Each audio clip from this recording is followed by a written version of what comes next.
All right. Well then, without further ado, I'm going to call to order this July 8th meeting of the Fairfax County Architectural Review Board.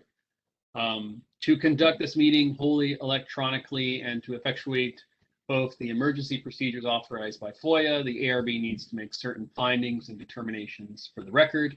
It's a bit cumbersome, so I ask you in advance for your patience.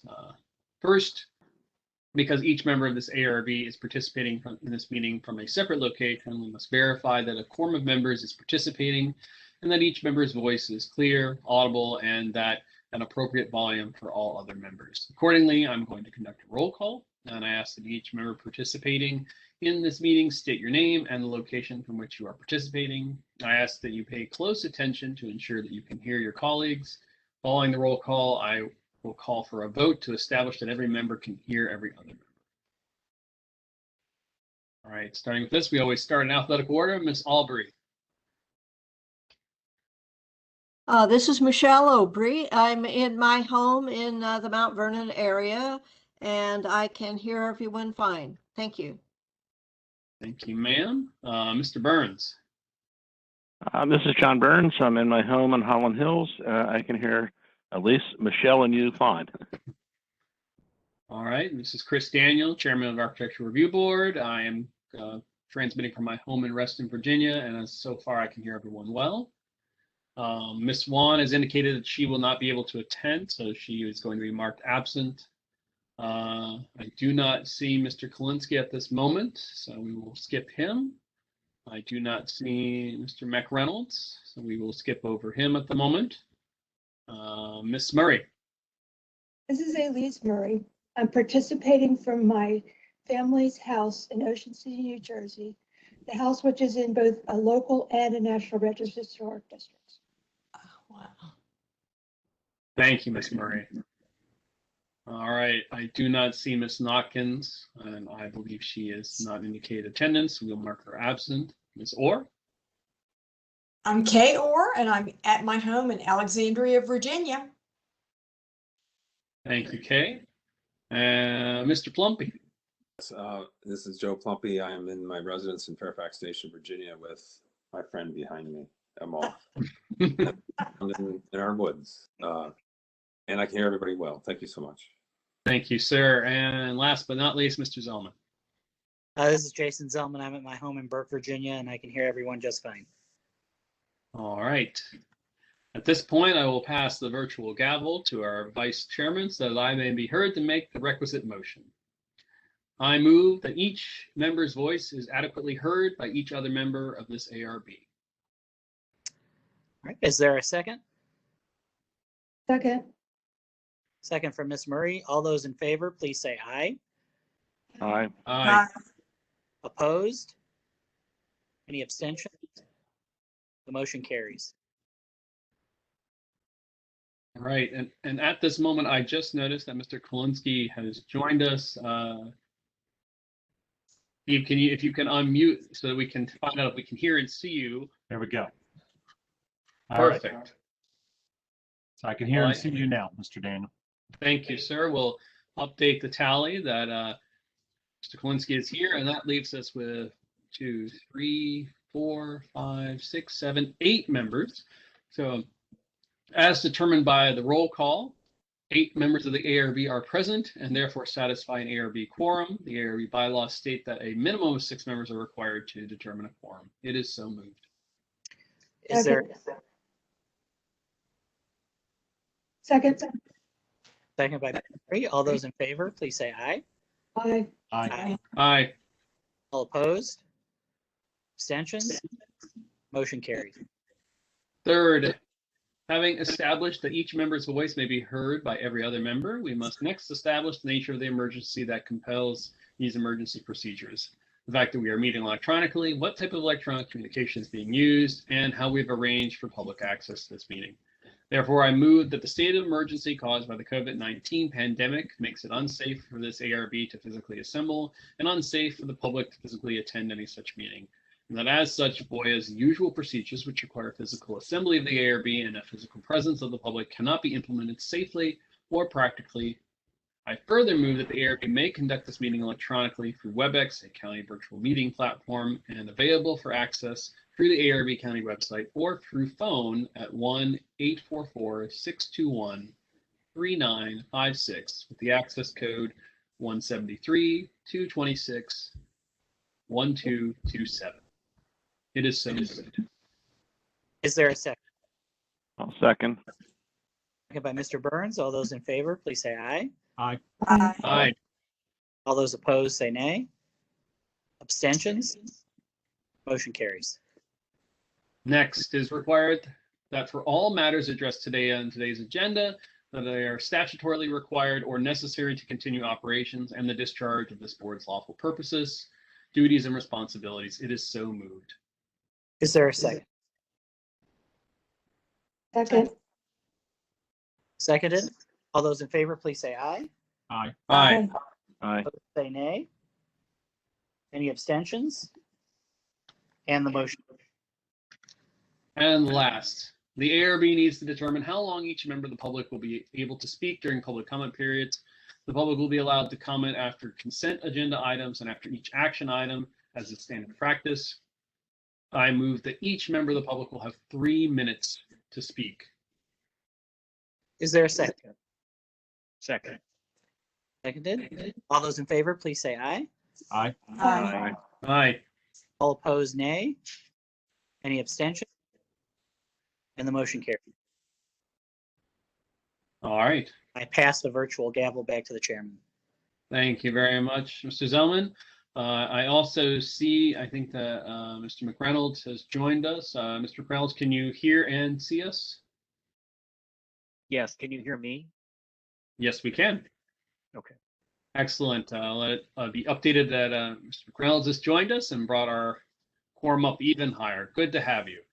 All right, with all those formalities out of the way, we move on to the rest of the agenda. Laura, do you like to share some information about Webex and meeting information, please? Sure, just a reminder that this meeting is recorded. If you're in the meeting as an attendee, you won't be able to speak or have your camera present unless we're promoted. You will be promoted when your item is up for discussion. If you are here for the Holland Hills workshop item, there will not be a public comment period for this meeting tonight because it is workshop. It is anticipated that will come to the ARB for action in September. So just a note for that. If you have any questions regarding Webex, please type them in the chat. We monitor that and can help troubleshoot any issues you might have that way. Thank you. All right, thank you so much, Laura. And as if any of our ARB meetings, after we dispense with all the fancy motions to let us have a meeting, we begin every meeting with the reading of our statement of purpose and intent of historic overlay districts. And Ms. Colbury has agreed to do so. Okay, so here's another formality. The statement of purpose and intent of historic overlay districts. Historic overlay districts are created for the purpose of promoting the general welfare, education, economic prosperity, and recreational pleasure of the public through the perpetuation of those general areas or individual structures and premises that have been officially designated by the Board of Supervisors as having historical, cultural, architectural, or archaeological significance. Regulations within such districts are intended to protect against destruction of or encroachment upon such areas, structures, and premises, to encourage uses which will lead to their continuance, conservation, and improvement in a manner appropriate to the preservation of the cultural, social, economic, political, architectural, or archaeological heritage of the county, to prevent creation of environmental influences adverse to such purposes, and to assure that new structures and uses within such districts will be in keeping with the character to be preserved and enhanced. Thank you so much, Ms. Albury. And I would never consider that a formality. It is a necessity that we make sure folks hear that. With that in mind, though, I will remind applicants to please limit their project time presentations to 8 minutes for new presentations and 3 minutes for resubmission. We're not very strict on that, but obviously that we have always a full agenda, so we want to make sure we value everyone's time. Next, I would look for an approval of the agenda from a motion. I move to approve the agenda. Jason, I believe Jason, Mr. Reynolds, both Jason and you wanted to say something. So I have a motion, but is there a friendly amendment to that? You're still muted on us, Jason. Hear me. Mr. Chairman, I do have a friendly amendment to approval of the agenda. I would move that action item 1 be amended to read as follows. I'd have it read ARB-21-WDL-02. Woodlawn Friends Meetinghouse modifications located at 8990 Woodlawn Road in the Woodlawn Historic Overlay District, tax map number 109-2:01:0038. The applicant is proposing to repair and reinforce foundations, sills, and base of studs along the eastern elevation. The applicant previously came to the ARB with an action item in April 2021 regarding a permit to replace the porch only. All right, Mr. McReynolds, is that amendment acceptable to you? Yes. All right, thank you, sir. So we have a motion on the floor. Is there a second to that? I'll second that. Seconded by Mr. Kalinsky. All those in favor? Aye. Aye. Aye. All opposed? Abstentions? The agenda carries unanimously. Thank you very much. We have no consent calendar action items. And I almost skipped over the introduction of and recognitions of guests. I'm sorry there, Laura. Do we have any guests or staff that we need to introduce? Yes, so we do have one new staff member. Her name is Grace Davenport. She's our new Heritage Resources Planner 1. She's going to be helping me with the ARB until we can hire a replacement for Nicole. So she'll be with us for the next couple of months and then work to help Nicole, sorry, not Nicole, but the new planner 3 once they're hired on the ARB. So welcome to Grace. She'll be helping me with the historic overlay districts, and she has a master's in historic preservation from the University of Maryland. So welcome, Grace. We're excited to have you here, and I hope you guys don't scare her away on the first night. So. Thank you for joining us, Grace. It's great to have you. Yeah, hopefully we don't scare you away. I don't think we will. And then we do have a number of other guests, and I know some of them are related to our, speakers for presentations, but I know we have the Holland Hills item tonight that some people are listening to, and I don't know if you want me to go through each one and unmute them to see what they're here for, Chris, or if we can. We usually don't. Well, I think obviously because we allow public comments on the application items, we'll take the pause when each one of them comes up. And since there are no other special guests or staff, I don't think we need to go through lineups right now. Okay, all right, great. Thank you. All right, as I was saying, there's nothing on the consent calendar, so we'll move right on to our items for action, which moves directly into our item that was amended through Mr. Zellman. ARB-21 WDL-02 Woodlawn Friends Meetinghouse modifications. This one is being presented by Ms. Martha Catlin. If you will elevate Ms. Catlin to speaker ability, Laura. Okay, Ms. Catlin, I have 2 callers. I know you said you're calling in. I have caller user 3, which is 703-732 number, and then a 703-799 number. So I'm gonna unmute both of those, and then you will both be able to speak. I'm the 79. 799. That's me, yes, Martha. Okay, hi Martha, how are you? Fine, and then thank you. Is Mr. Fina calling in too? Yes, I am. Thank you. We didn't get the Webex link. Okay. Okay, that's fine. Okay, that sounds good. Okay. Well, you both are unmuted. And Chris, if you want to. Yeah, I was going to say, I guess the first question I would ask is, obviously, before you all start, is there anything you would like Laura to pull up from your packet to be able to show so that we could to talk about it? And obviously, I defer to both of you about what you want to start with. We have all the files that were sent in, so the ARB members have all had them, but feel free to walk us through them or let Laura know if there's something you want her to pull up on the screen for us. All right. Perhaps as we go along. Can you hear me? Yes, feel free to go ahead, Martha. All right, thank you. Good evening. I appreciate very much this opportunity to be back with you. I'm Martha Catlin, representing Alexandria Friends Meeting.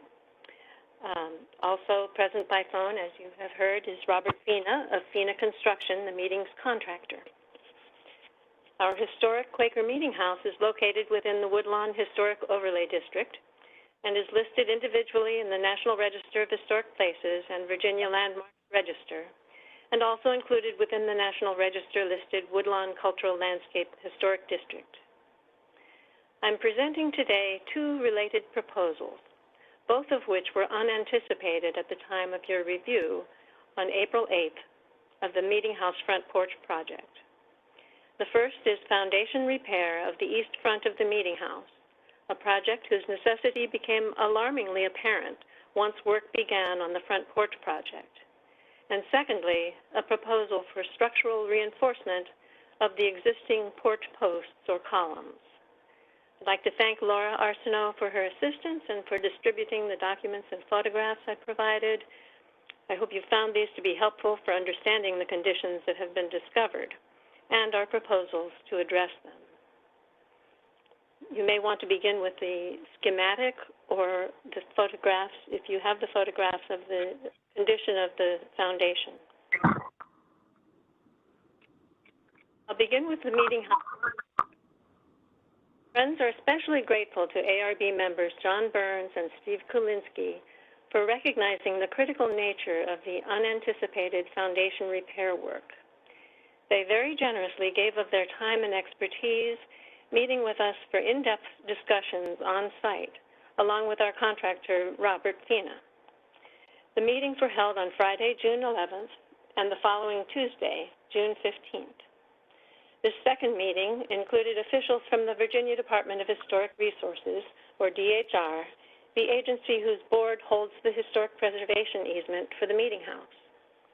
As you may recall from the April 8th meeting, Friends donated the easement in 2011 as a measure to assist us in our stewardship of the Meetinghouse and benefit from DHR's technical assistance and oversight.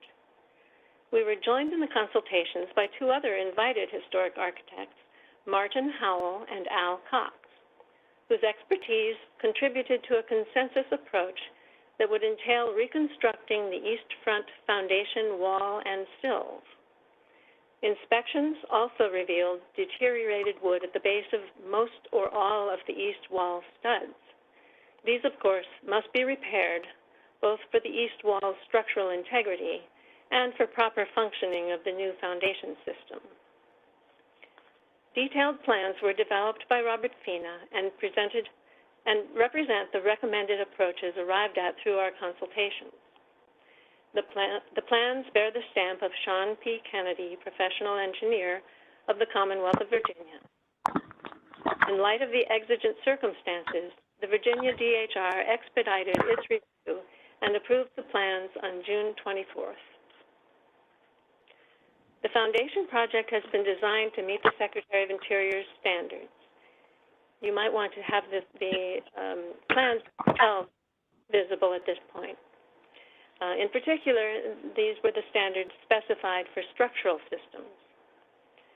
First, the proposed work, while new, takes into consideration the original structural system, insofar as the elements of the original construction methods survive and can be interpreted.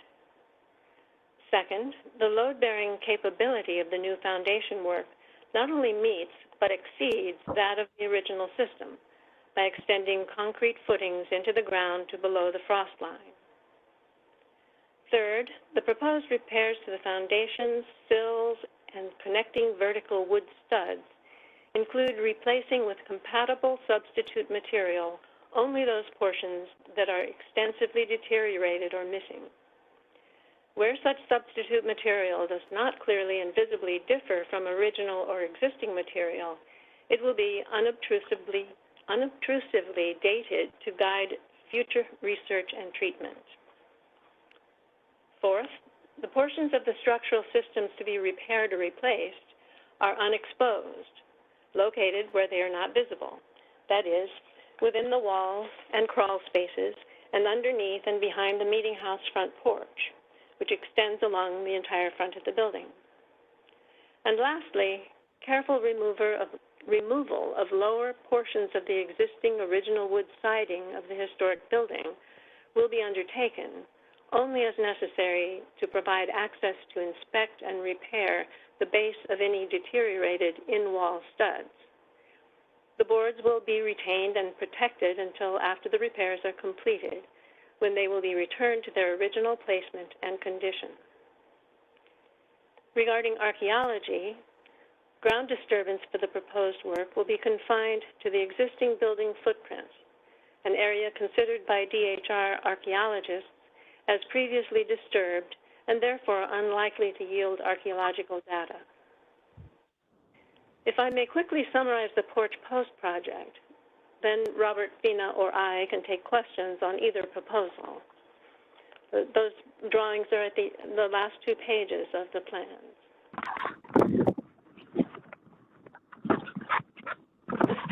Inadequacy of the Porch Post columns was not known at the time of the previous ARB review because the bases of the posts were hidden behind wood cladding. Once these areas were uncovered, it became evident that deteriorated wood had, at one time, been removed and replaced with separate stacked pieces of wood. To avoid having to replace the original wood posts with new material in order to meet structural and dimensional code requirements, and to retain as much of the original fabric of the wood posts as possible, it was necessary to create a structurally sound connection to join the old wood to new wood. I designed 2 such systems, one for the historic building where posts consist of solid wood, and another for the 1970s addition where the supports consist of inner wooden posts clad with wood. The engineer's stamp on the submitted drawings attests to the structural capacity of these 2 designed systems as equating with that of the single post standard. Thank you. This concludes my presentation. I'll be happy to respond to any questions. Thank you very much, Martha. I'm not sure if you're, I was going to say if there were any other comments that wanted to be shared by our engineer before, otherwise. Our contractor? Yeah, your contractor, I'm sorry. Yes, Robert Fina, did you have anything you'd like to add? No, I thought you covered the issue quite succinctly. If there are any questions, I'd be happy to try to answer them. All right, well, before we drift into those, I'll ask if there's any member of the public that has a comment on this item. And Laura, if you'll check the chat to see if any such comments or such indications of a public comment have materialized. No, not at this time. All right, hearing none, we'll go through the roll call for all the different members, starting with Ms. Albury. Thank you, Martha, for the presentation. And also thank you for mentioning the opinion of the VDHR archaeologists that the area had been previously disturbed. Because I was wondering whether when you were, when contractors were going to be digging holes into the, for new footings, of whether or not they might come across archaeological material in some earlier construction work. But it sounds like maybe the VDHR is not anticipating that to be the case. That is what they have told us, yes. And I might add, while they were on site, the VDHR archaeologists took a couple of borings adjacent to the footings, and he concluded, at least where he did the borings, that there was nothing below. It was undisturbed original soil. Thank you for that extra clarification. All right, thank you very much, Michelle. Mr. Burns. Yes, I thank you, Martha. It's exactly as we discussed what you've presented tonight, and it was a very rigorous discussion over a period of hours, and I think that the solutions that were derived are going to make sure that this will be just fine in the future. I do have a materials and method question for Mr. Pina, however. Laura, if you could put up section DD, it's number 4 in the drawings. Mr. Burns, which set of drawings? I've got a couple. The foundation project or the stamp drawings? The stamp drawings. Okay. Sorry. And you said sheet 4 of 5, section DD. 1, 2, 3. Okay, let me share my screen. I can start the question. Sure. Mr. Fina will understand the question, but I wanted the illustration for everybody to be able to see it. In that, there is a 1/2 inch by 16 inch anchor bolt indicated going through the new 8x6 pressure treated sill down into the masonry. How will that be inserted? I think you can't put in that bolt and then put the beam over it, or is that drilled in afterwards? Excellent question, John, and I thought about this a bit when I was doing the section. So what we'll have to do is set the beam first and then slip the bolt up through it and nut and washer, and then build the wall around the bolts. Okay. Because you can't drop it down from above because of the floor. So it's got to come from below. Okay, that answers my question perfectly. Thank you very much for that.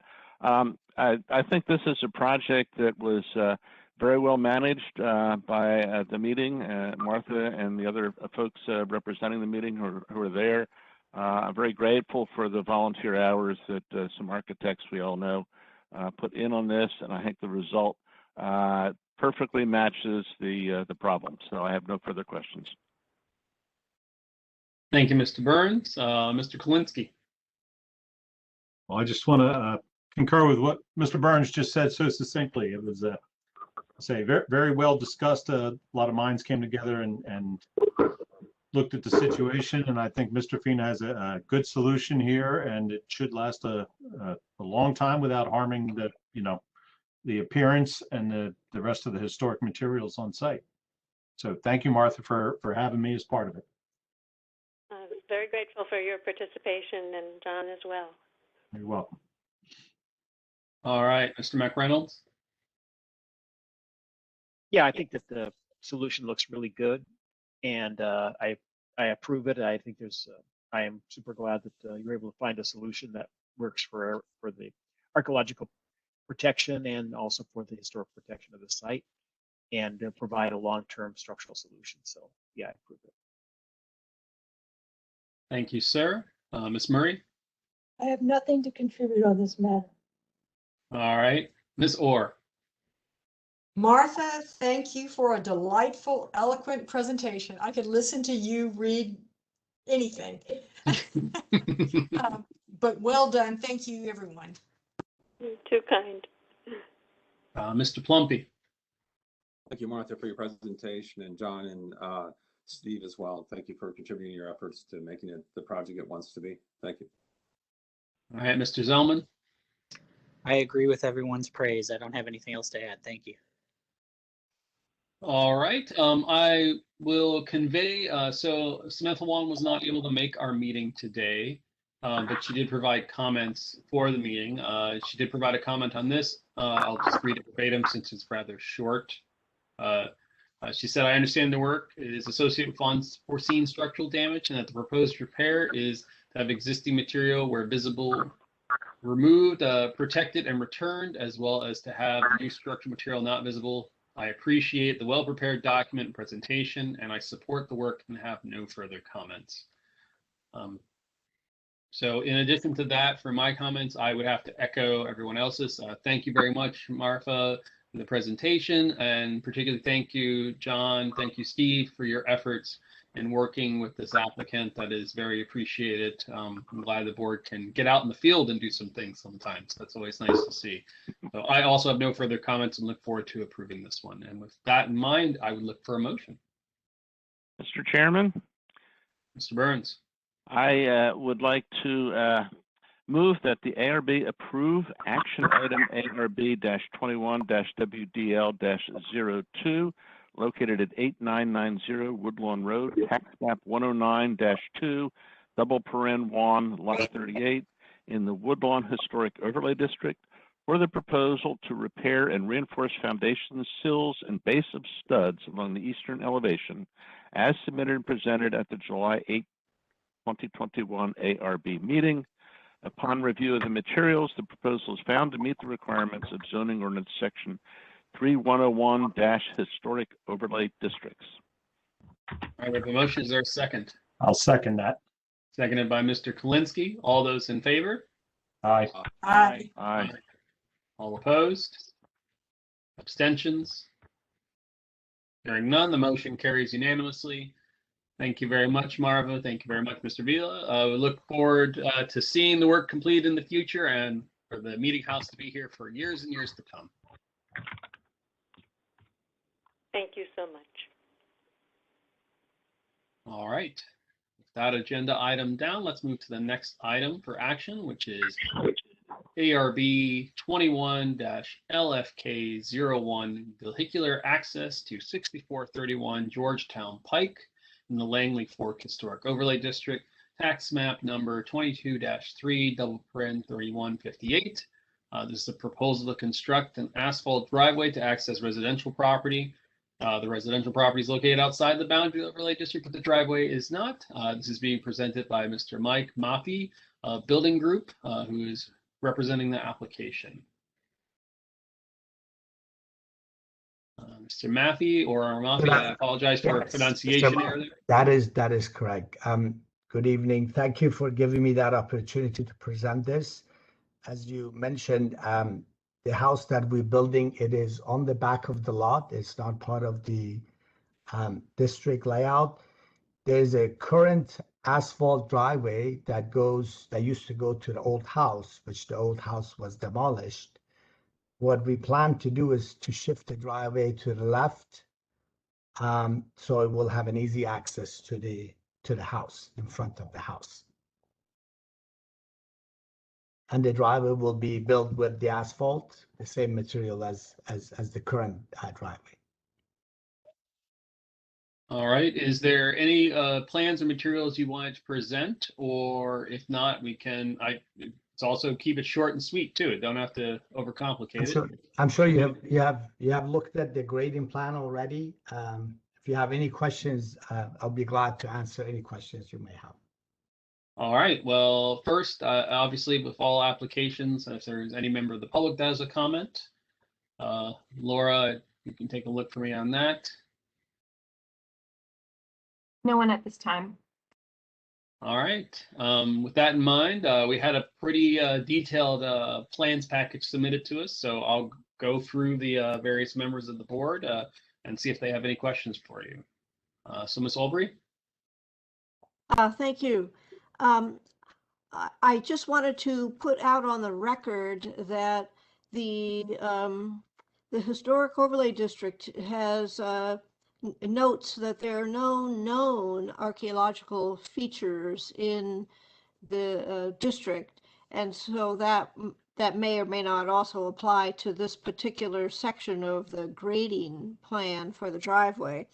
But as I understand it, Laura had spoken with people in the Fairfax County Park Authority Archaeology Division, and they had determined that the amount of grading was too small to warrant the completion of an archaeological form, but they did go and look at the, within the office, they looked at the information they had, and they determined that there's very little potential in this particular lot for any archaeology.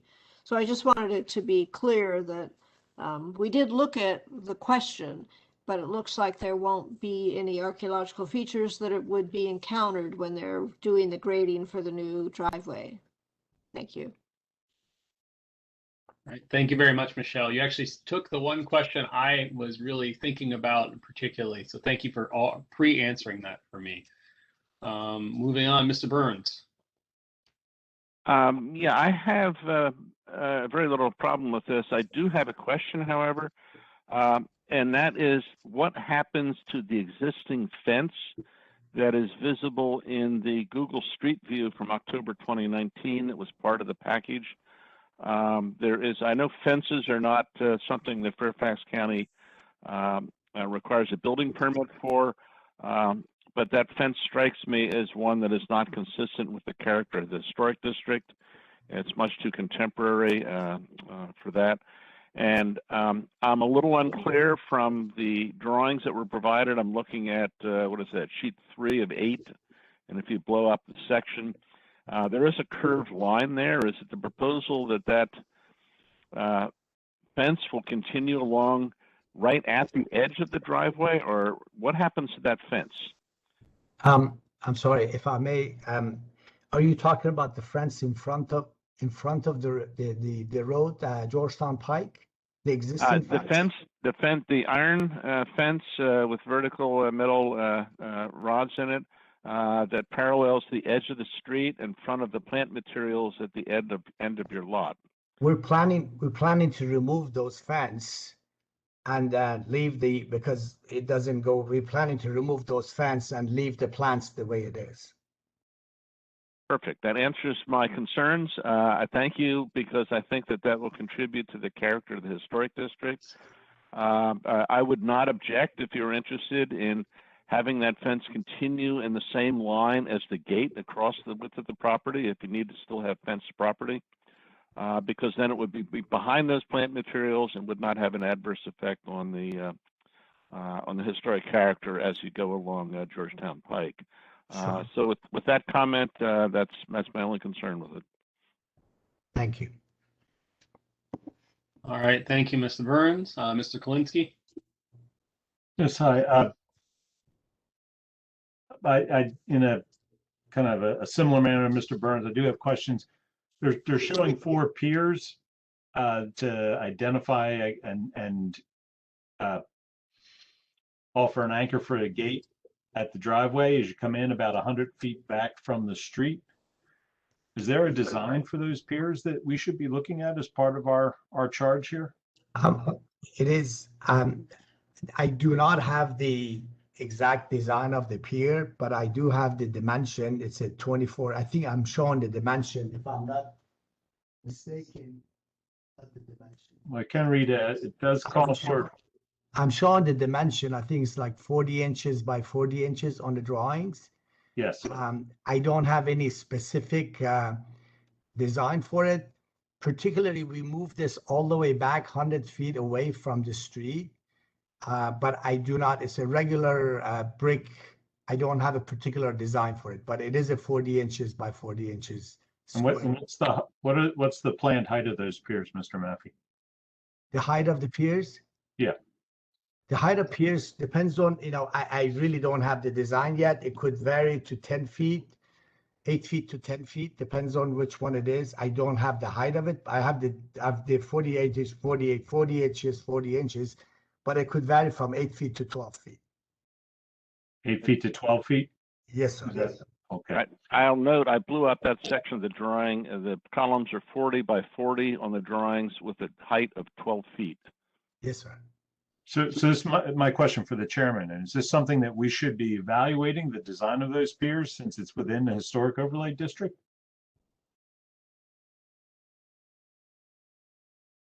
So I think part of that question, Laura, some clarification on that. That is something that's going to be constructed I think it would be something that would fall within our purview. If it's not a fence, and these are these piers that we're talking about, and if we don't have a design yet, then it seems like a component that we don't have enough to really comment on that aspect of it.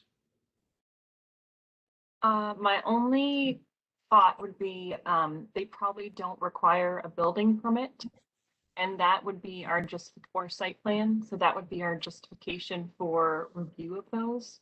I know that we've reviewed fences kind of as a secondary item in some of our other cases. But I don't think they require a building permit for those specifically. I'm not sure.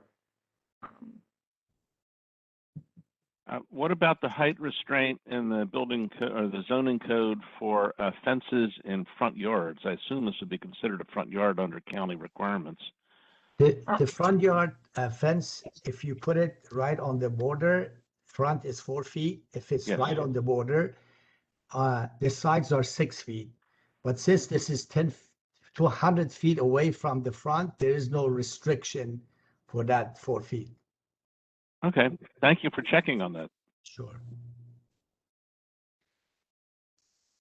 Well, at this time, then, Mr. Kalinsky, I would leave it, as Dolores pointed out, if this is not something that would require a building permit, then it would kind of fall in that area that falls out of our typical purview, and it's something that we could opine upon, very similar to what Mr. Burns did in this application. If we had some particular concerns we wanted to convey about it, either as conditions or comments on the package. It just seems like this is the one thing about this application that's going to have the largest impact on the historic district, in the historic district, and we don't have any information on it. That's my concern. I'm not opposed to it. I just don't know what it's going to be. Well, I wanted to make sure I understand what you mean what's going to be. It's going to be a 40 inches by 40 inches brick pier, 10 to 12 feet high. I'm not quite sure what other specification you're asking for. Well, what's the gate material made out of? It's going to be iron, like similar to the next neighbor's gate. It's going to be iron gate. And I presume there's a gate between the two center piers, but are there panels between the two outer piers? Yes, sir. 2 pairs of outer piers? Yes, Okay. sir. Yes, sir. Yes, sir. And are they going to be painted Black iron? Black iron. Black. Similar to the neighbors. Yes, sir. And it appears to be a dimension there with a height of 1 something. I can't tell if it's 1.6, 1.8. Do you know the height of the gate itself? It's called out. I just can't read it on my plan. We have not designed we have the pier height. We don't have the design. We know it's going to be an iron.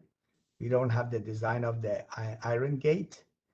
My question to you is there a restriction on the height of the gate? I just wanted to know because we haven't designed it yet. Okay. Well, I'm going to say whatever is in the zoning code. I don't know what the height is, and that's why it's with just having a plan. It's hard to evaluate what it's going to be, how the impact it's going to have on the historic district. I'm not trying to be difficult. It's just there's just no information here. Thought this was the one thing that was kind of critical to this application. And what I would say, Mr. Kalinsky, is we could condition this item if we felt appropriate to require more information on this aspect while still approving potentially the grading and asphalt portion of it. So that's something we could ask for that. That's not designed at this moment by the applicant. We could ask them to bring it back before it's actually constructed. Well, I'm not looking to make them jump to excess. I'm suggesting opportunity, some of the options that we have at our disposal in that situation, because I agree with you that it is one of the few potentially visible items, and it is in the HOD, so it is one of the few things that would require some question. Okay, well, then those are my comments, kind of open-ended there. All right, thank you, sir. Mr. McReynolds. I don't have any comments on this project. I think I hope you enjoy your new driveway. That's what I say. Ms. Murray. I have nothing to contribute on this one either. All right. Ms. Orr. I have nothing more. All right. Mr. Plumpy. I have nothing more either. Thank you. All right. Mr. Zellman. I'm good as well. Thank you. All right. As I mentioned before, Ms. Swan provided some comments. She indicated at this point that she had no proposed comments on the new proposed driveway because the new grading close to the existing grading, and so she didn't have any major concerns there. Given the setback of the piers and the change to the fence that Mr. Burns brought up, I did not have major concerns on the proposed piers being proposed. Given the description, I mean, I do have some pause given we don't know everything exactly about them, but I would hope that they would be a very simple feature that's not going to suddenly be obtrusive when one is driving down Georgetown Pike. But that would be my only additional comment. With that in mind, go ahead. Well, if I could add to that, and you know, I'm going to understand it's a rather expensive and opulent appearing house according to the elevation. I would assume that the gate would want to kind of connect to that. My comment would be, I think a more toned down, simpler, less ornate gate would be more appropriate within the realm of the historic district. Do we have the option of having them bring the design to the staff for approval? Or do we need to see it back in front of the board if we require it?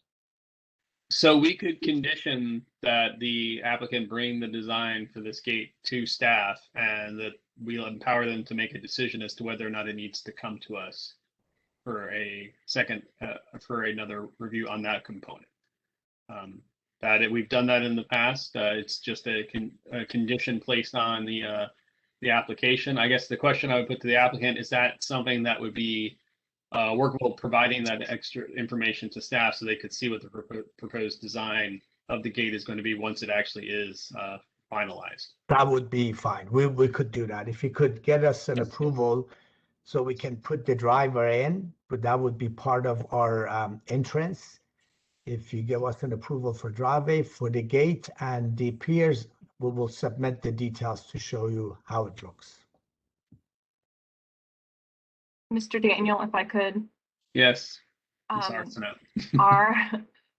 Our astute secretary, his day job is in the zoning administration division, Brian Johnson, and he just let me know that the gate requirements are regulated by the zoning ordinance and there are height and width requirements in that.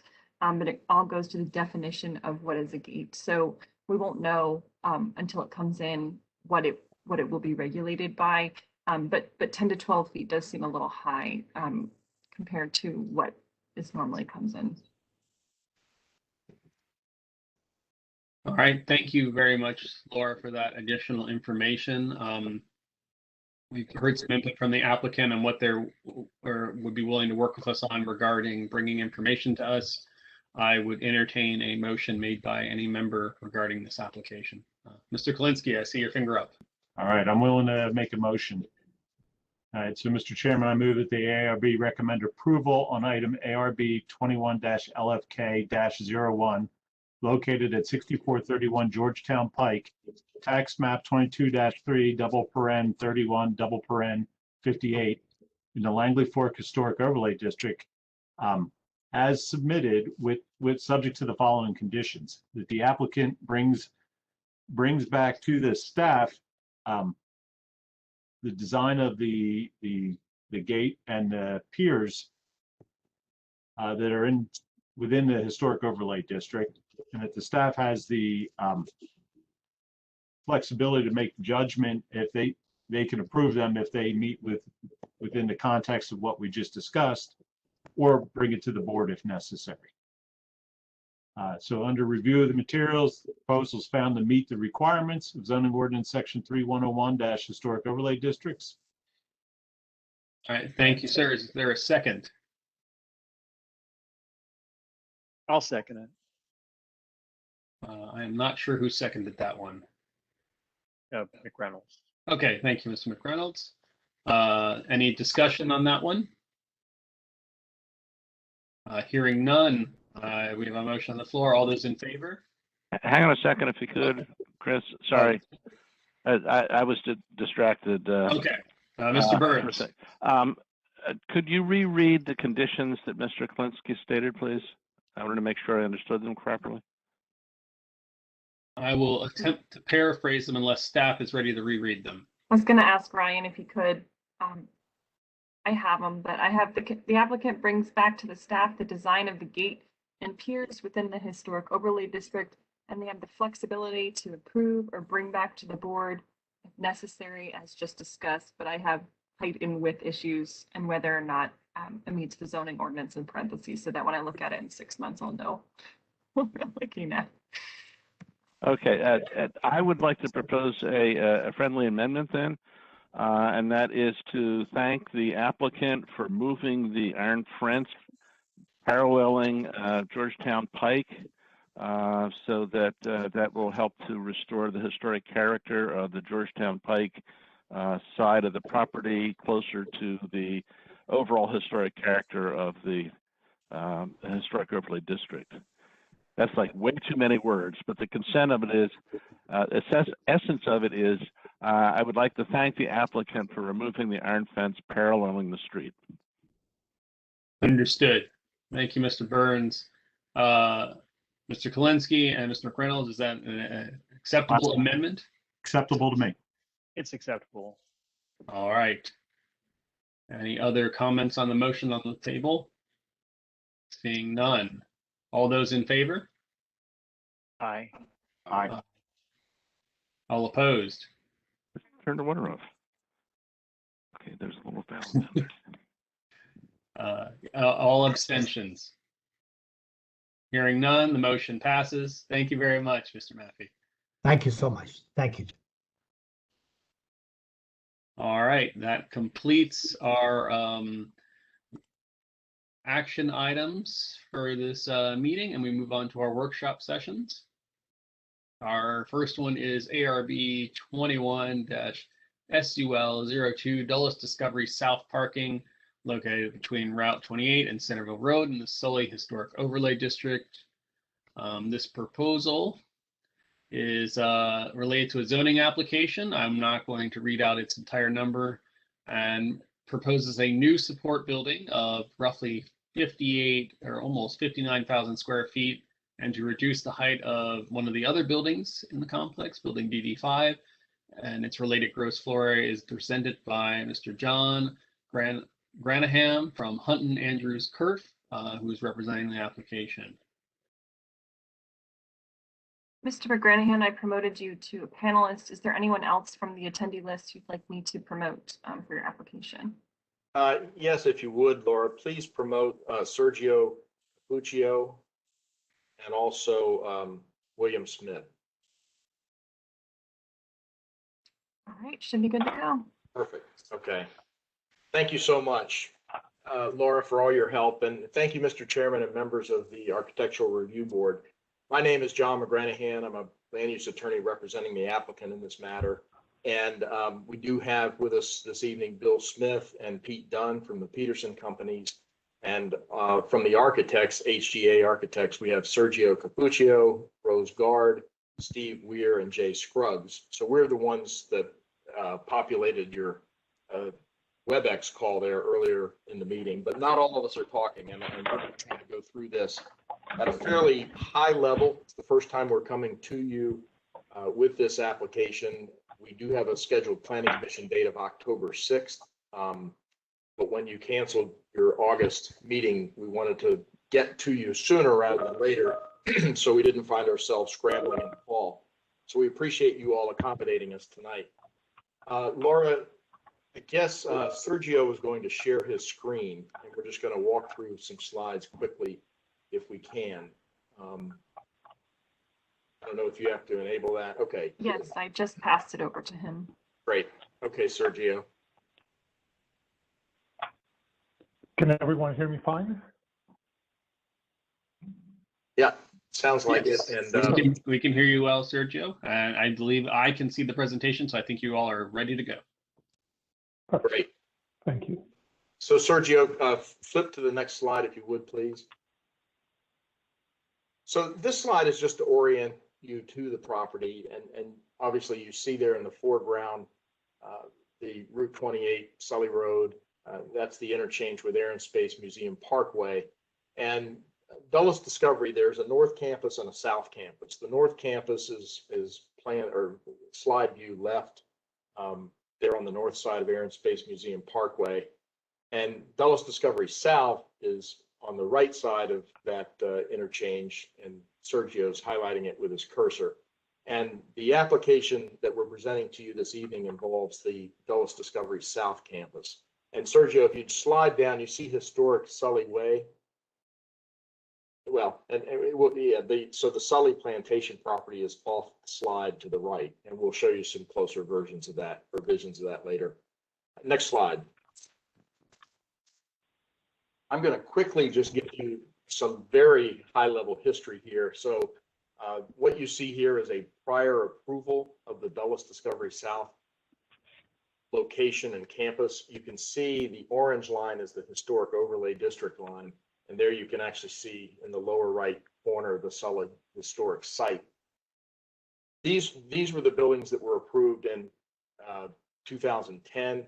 And you can see within the historic district, you had a couple of substantial office buildings and a smaller building, and stay focused on that area because that's where we'll come back to. But this is what the site was approved originally for in 2010. Next slide, please. In 2017, the office gross floor area was shifted and heights were increased in what you see as DD3, DD4, and DD5.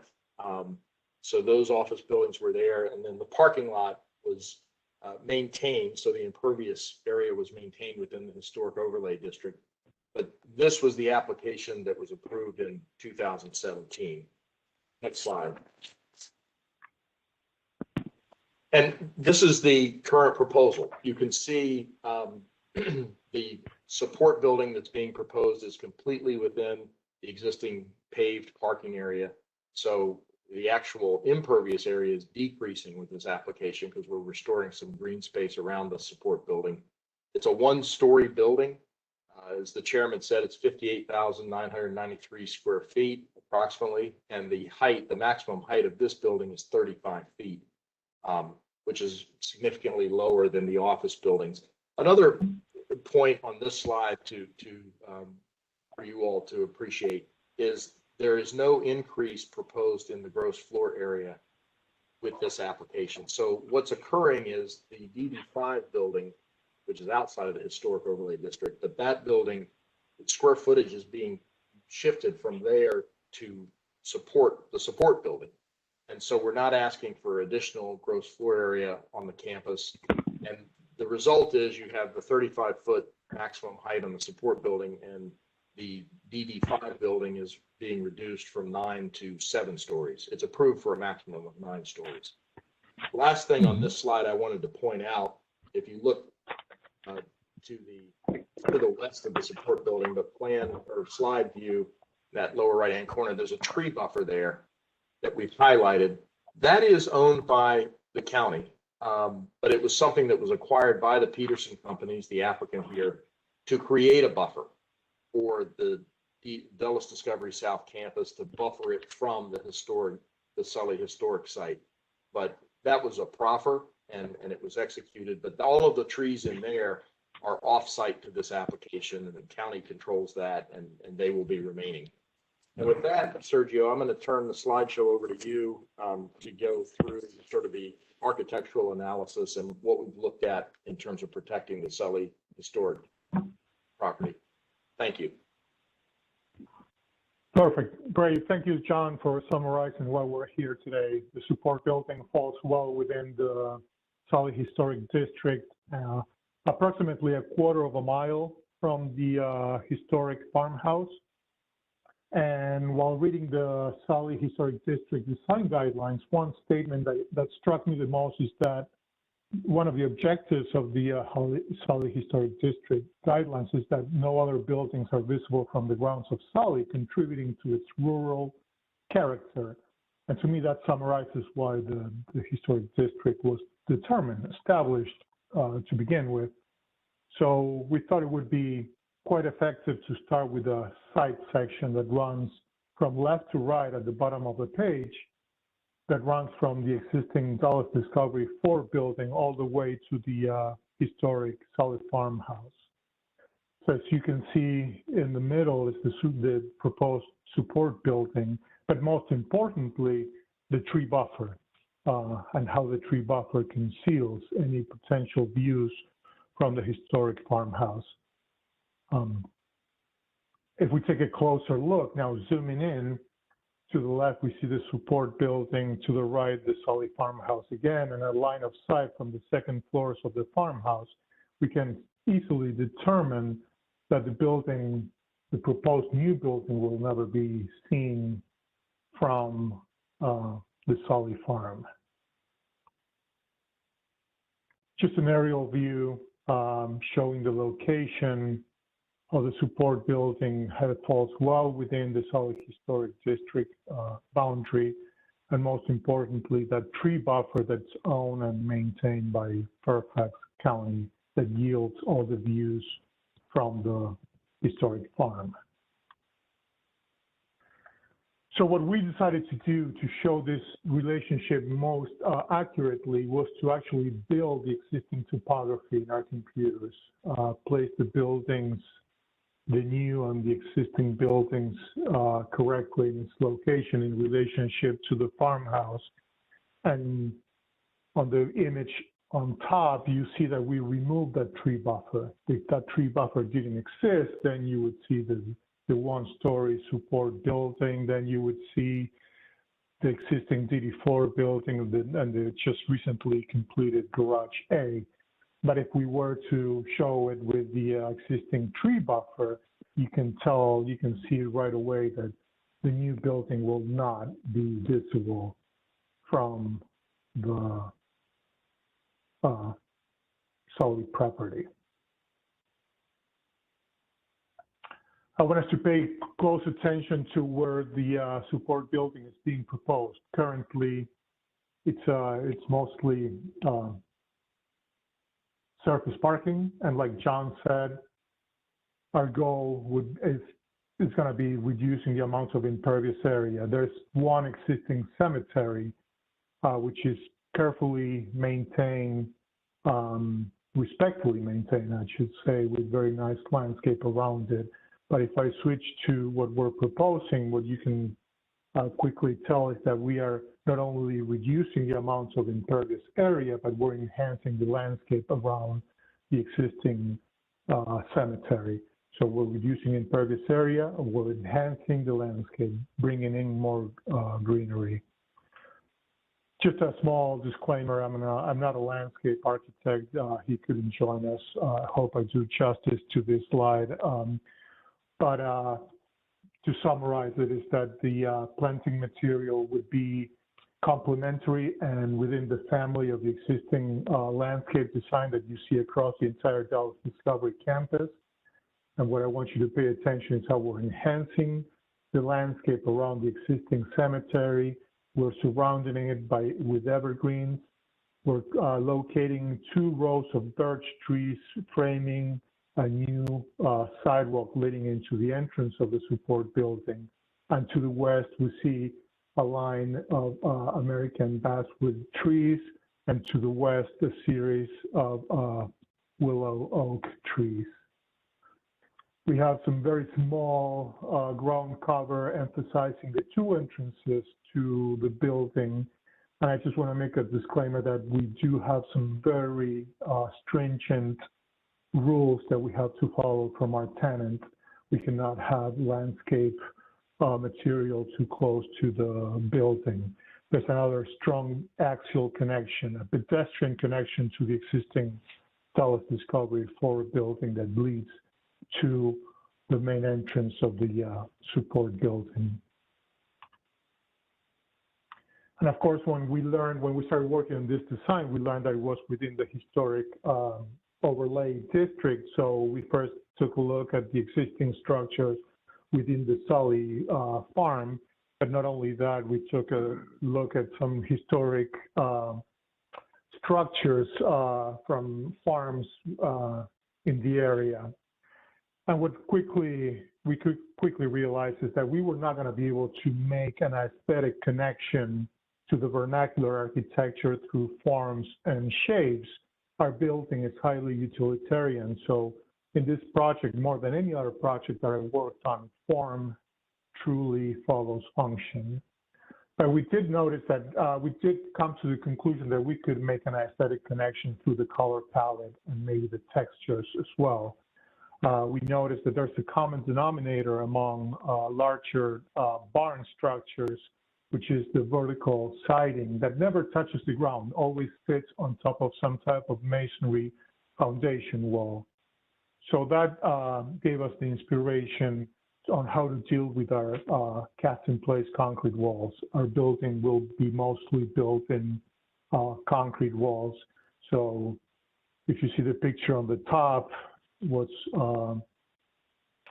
nice about wood, when it's left untreated over time, it turns gray. So we decided to take advantage of the gray color of our concrete and use some type of vertical form liner, and always sits on top of a stone foundation wall. These are two statements that you can find in the design guidelines from Sully Historic District. And most importantly, we want to emphasize that we're keeping the color schemes simple and muted and low intensity in colors. So this is our material palette of our proposed support building, starting from the upper right corner. That's our cast-in-place wall with the vertical form liner in various vertical configurations. It never touches the ground. It always sits on top of a stone masonry wall. The very limited use that we have of glass, it will also have a vertical rhythm to it in random placement. And we do have some accent wood paneling that emphasizes the entrances to this facility.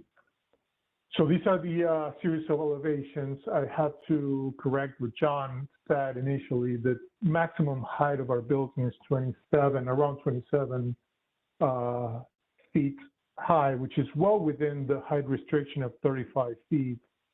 The closest facade to the Sully district would be the west facade, and that's why I'm starting with this elevation.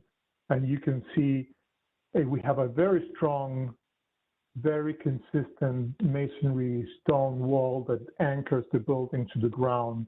And up above, we have the cast-in-place concrete walls with a vertical form liner resembling the wood siding we would see in barn structures. The south facade really show a little bit more the complexity of the program within this building. Each program component has its own ceiling height requirements. So when we initially saw this facade, we realized that we needed to keep the color palette as simple as possible and minimize the design decisions to bring coherence to the overall composition. That's why you see very limited use of colors and materials. But the common denominator is that very strong masonry stone wall anchoring the building. Very use and limited use of glazing. Where we do have some glazing is on the east facade, which is the main entrance to the facility. We have some curtain wall and some punch-out windows.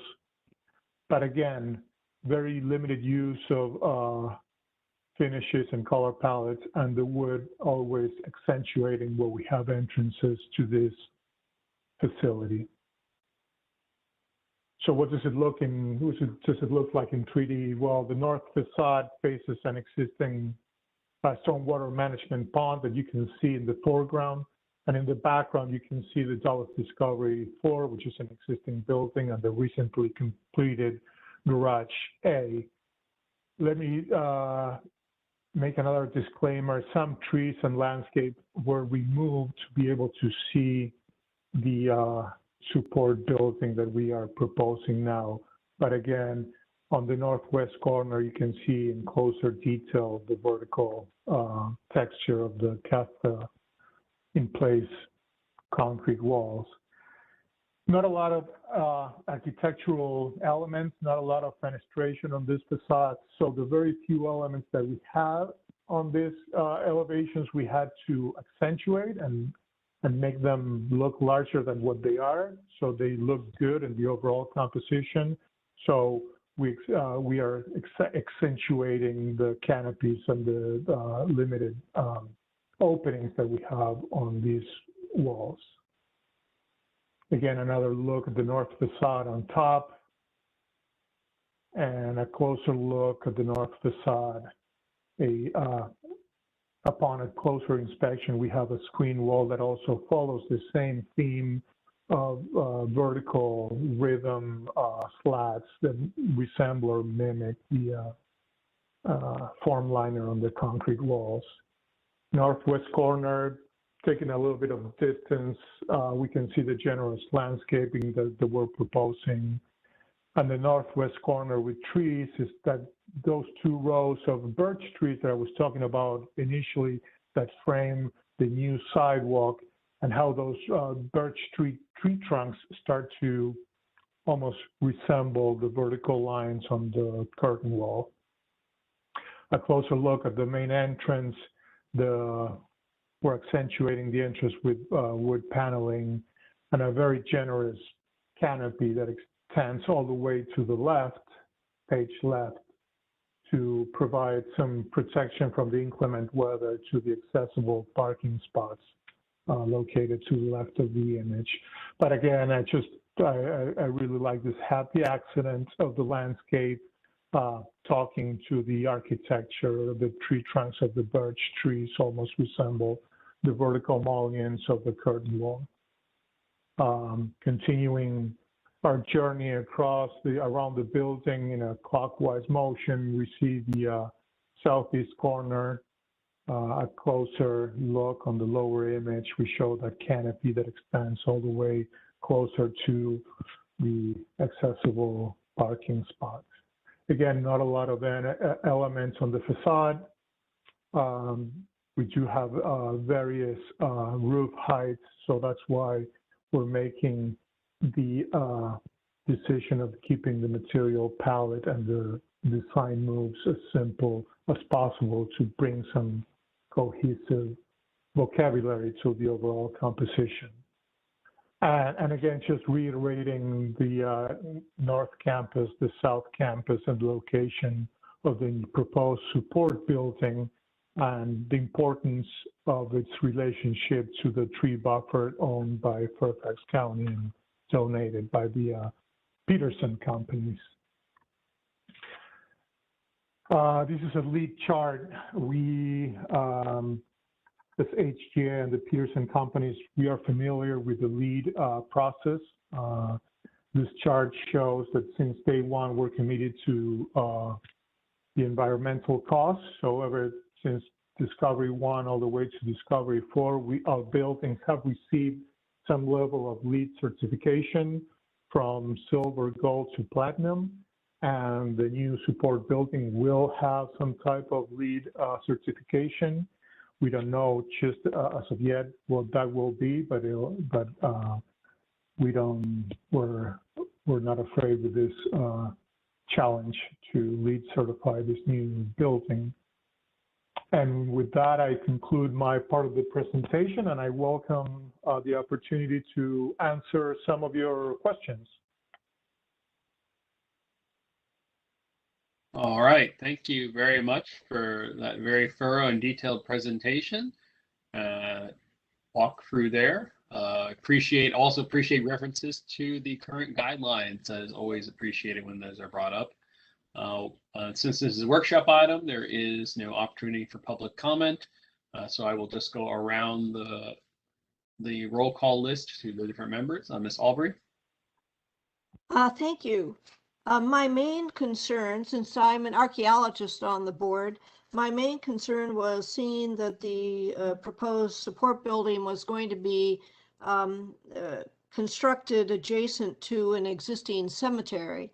And you showed on at least an overhead, a map view of that it looks like the cemetery will not be adversely affected, and that in fact it might be actually better protected under this project. But it would be good to be able to see maybe with one of the elevations, because none of the elevations that you showed going around looking at the different facades happen to show where the cemetery is in relation to the building and the parking lot.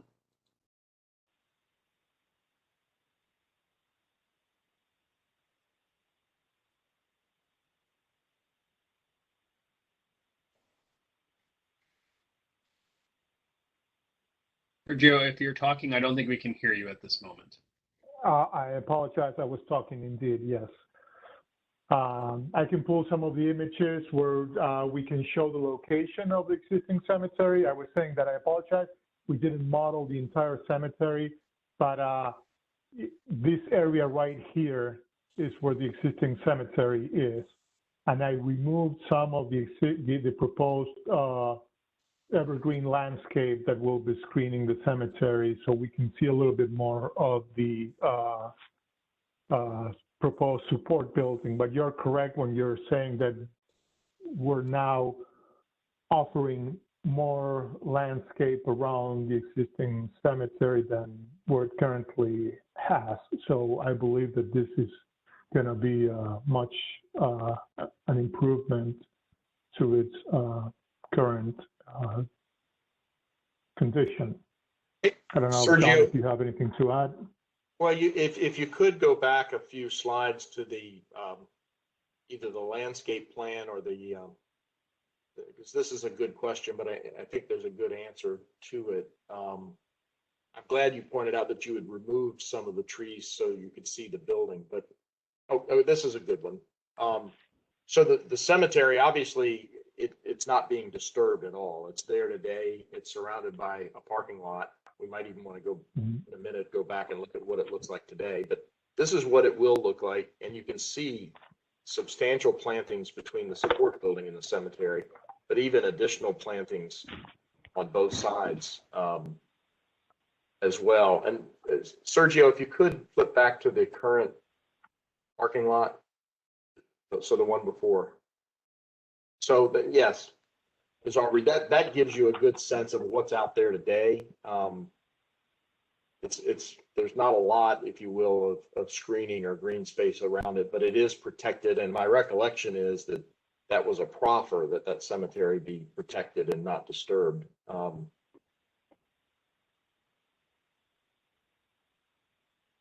Are there any tombstones or markers, and is there any fencing that is around it presently, and will there be any fencing under this new proposal?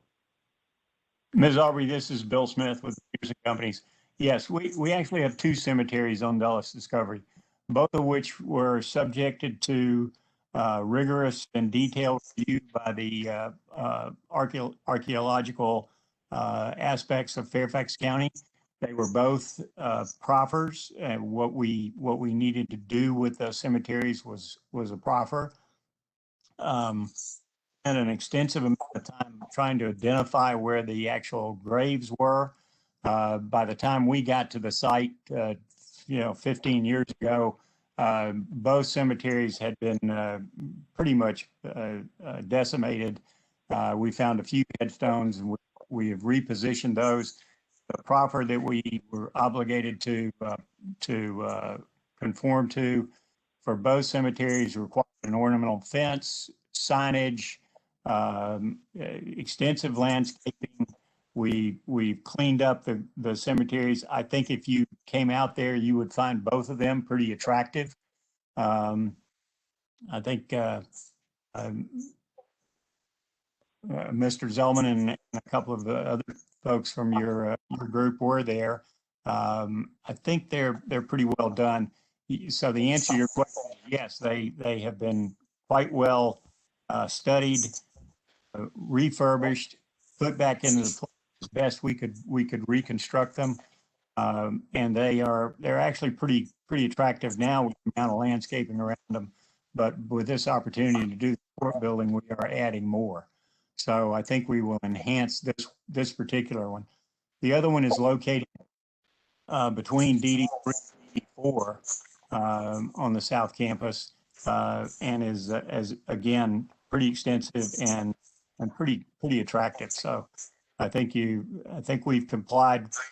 These were proffers associated with the initial construction of DD3, and that's our initial site plan. So we would have not been able to move forward with the construction of DD3, which now exists, and DD4 exists, and Garage A, had we not complied to the letter and beyond with the proffers and with the conditions required by the site plans. Thank you very much for your explanation. I recall earlier plans many years ago about the other proffers. Thank you. Certainly. Thank you. All right. Thank you, Ms. Aubrey. Mr. Burns. Yeah, I appreciate the section drawing that goes from the historic house at Sully through your property, showing the potential visual impact to be essentially non-existent. I appreciate that the height of the building is held down. I appreciate incorporating the existing cemetery. I'm also intrigued. I thought it was very thoughtful to go through and look for local materials and to not replicate the form, but their visual qualities in a new material. So you're both differentiated, yet somehow still compatible with the vernacular structures that are on the adjacent site. I do have a question regarding your drawing number, or excuse me, PowerPoint number 4. Is DD5 and proposed garage next to it are not yet constructed. Is that correct? DD5 is under construction. It's under construction. Okay, so DD3 is done. DD4 is done. The garage to the garage A, garage to the A right. is there, but the other garage is also then under construction as DD5 comes online. No, the garage shown adjacent to the red lines, which is the storage facility. The storage facility, garage, yeah, that garage has not been designed and is not under construction. We are building. There is a second garage that's under construction, but it's on the north campus. And if you drive by the site now, you'll see a tower crane. That tower crane is actually building a garage on the north campus. Okay. So, okay. All right. Yeah, because I've been on the ARB for a long while. I remember this coming in long time ago, probably early about 2010, I guess. And so this, and at the moment, the building that were proposed in 2010 that was rather large and kind of butterfly shaped is not any longer part of the future plans. That's correct. That FAR, which was about 500,000 square feet of it, was moved to be DD5. And then, okay. Yep. So we moved DD5. We moved it up to create that courtyard effect, which is very similar to the North Campus. And what we get at is what the tenant gets out of that is an absolutely spectacular courtyard that's surrounded by the building, which is quite extensively used by them. And then what that DD5, what I said earlier, DD5 was approved as a 9-story building. We've reduced it in height to seven stories, and some of the FAR that we are not putting in DD5 is being used in the support building, and we have a little bit of FAR left that is unused at this point. Okay, thank you for that update and the evolution of the site over time. I'm actually rather grateful that you've pushed the buildings outside the historic overlay district.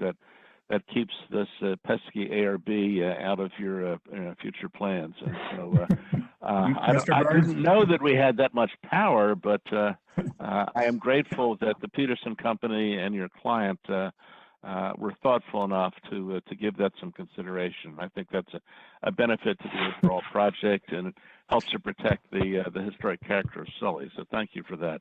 I have no further comments. You're welcome, Mr. Burns. We appreciate that too. All right, Mr. Kalinsky. All right. We'll say the strategy, I think, is very effective with the tree buffer and the height of the building, and how they approach the design of the building. I'm really impressed with the material selection. I really, as Mr. Burns pointed out, I think the materiality here really makes a difference. This building and the vertical precast panels with the vertical striations in them really helps break the scale down. And I see no negative to this proposal. I see a lot of positives in how you're handling this. So I think this strategy going forward is a good one. Thank you. Thank you. All right. Thank you very much, Mr. Kalinsky. Mr. McReynolds. Yeah, I think that the tree buffer and protects, and the height of the building completely protects the historical integrity of the Sully site. So I like that. I also like the fact it's a beautiful building. I like what it's going to do for the facility, and like what it's going to do for the general area as a whole. So I think I don't see any negatives. It's a beautiful building, beautiful architecture, and lots of plantings and stuff like that. So protecting the cemetery. So I think I don't see any negatives to it whatsoever. All right. Thank you, sir. Ms. Murray. I was one of the people who went on the tour, and I was very impressed by the way the Peterson companies have handled the architecture of the overall complex. And I also like the way it's tucked as far away as possible from the historic district, even though I realize the practicality of that. Even though you can't see parking lot from the historic house, you do see it on your approach to the historic house. And I'm very glad that you're doing something to break up that sea of asphalt, because it is a sea of asphalt. I'm glad to see you're breaking it up a bit. And then I think the building will will blend nicely. I really appreciate the time that you put and thought you put into that building.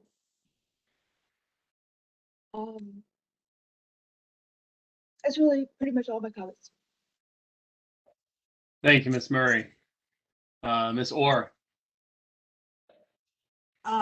Thank you for being sensitive to the HOD and in your choice of materials and tree plantings and height. And hopefully you won't be coming back to us in a few years to add that FAR onto the height of this building. Thanks. All right. Thank you, ma'am. Mr. Plumpy. Sure. I think it's a great presentation. The architecture is great. HEA, I know the company as well as the Peterson Company. They did excellent works, and they continue to do it. Great addition to this campus. I go to Sully Plantation for car shows, for the Father's Day car show. It's been gone for 2 years, but when I drive by here, it's a nice development to drive by. And once you're in Sully Plantation, you don't know it's there. So I think it's all a win-win for this area. Thank you so much, you guys. Thank you. All right. Thank you, Mr. Plumpy. Mr. Zellman. Yeah, as Mr. Smith pointed out, I went on the tour and was very impressed with the presentation as well. A lot of thought and time went in. Appreciate maybe thinking about our concerns ahead of time and taking that into account. And I'm certainly in favor of the project. Thank you. All right. Ms. Wong did not have any additional comments on this application, and I agree with my fellow board members. Thank you for the well put together presentation. I particularly appreciate acknowledgments to our existing guidelines and how you're trying to draw some connective tissue there. Very often we don't see any new construction seek to achieve that, so it's very appreciated.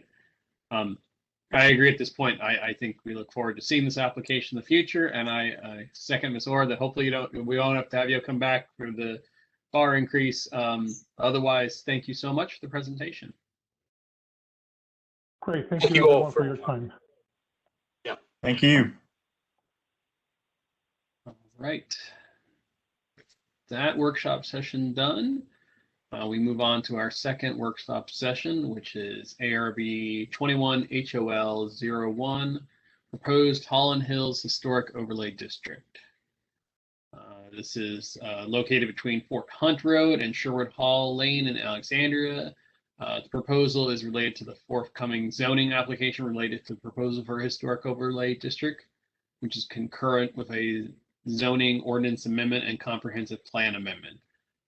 So as was pointed out earlier in this meeting, that staff is presenting this as a workshop for us. It is going to be presented by our very own Ms. Laura Arsenault.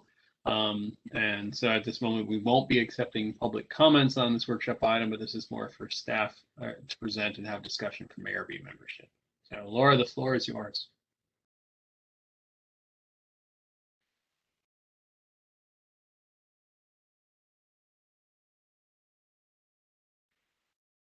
I always have trouble doing PowerPoints on this, so when I share my screen, hopefully it shows you my, not my notes, but my. Right now we can see the president. Oh, there you go. I think we can see the presentation just by itself, so you should be good. Okay. Okay, great. Because I mean, you don't really want to see my notes anyway. So tonight I'm here. We have made some dramatic progress on the Holland Hills Historic Overlay District proposal. We have scheduled our public hearings in the fall.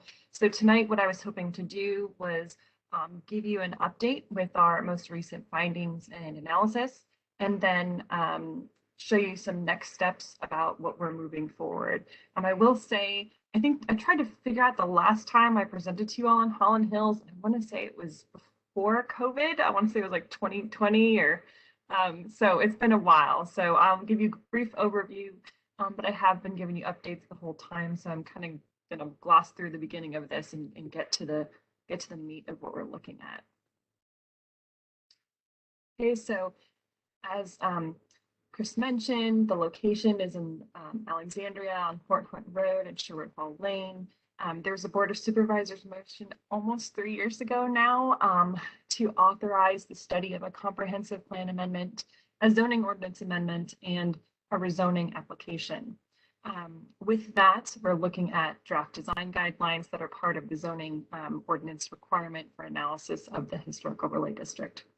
So I think I lied. I said January 2019, but I looked it up and it was the ARB in February 2020. So right before COVID shut everything down, that was the last time I came to you all. And within that time, since that time, we've been completing research, but we were about to literally kick off our presentation to the community and our findings and analysis, and that got delayed almost a year because of COVID. So here we are moving forward. So the Holland Hills significance, I know all of you know this already, but it's modern style architecture with Charles Goodman and Robert Davenport. It's siting on the properties, taking in the natural topography. And because of those things, it was listed on the National Register of Historic Places as a district on September 30th of 2013, and was listed on the Inventory of Historic Sites on September 12, 1972, which is only about a year after the entire subdivision was finished. So that is definitely noteworthy. So we have been meeting with the Holland Hills work group, and thank you to Kay, Elise, and Jason for participating in that work group. It's definitely a fun ride.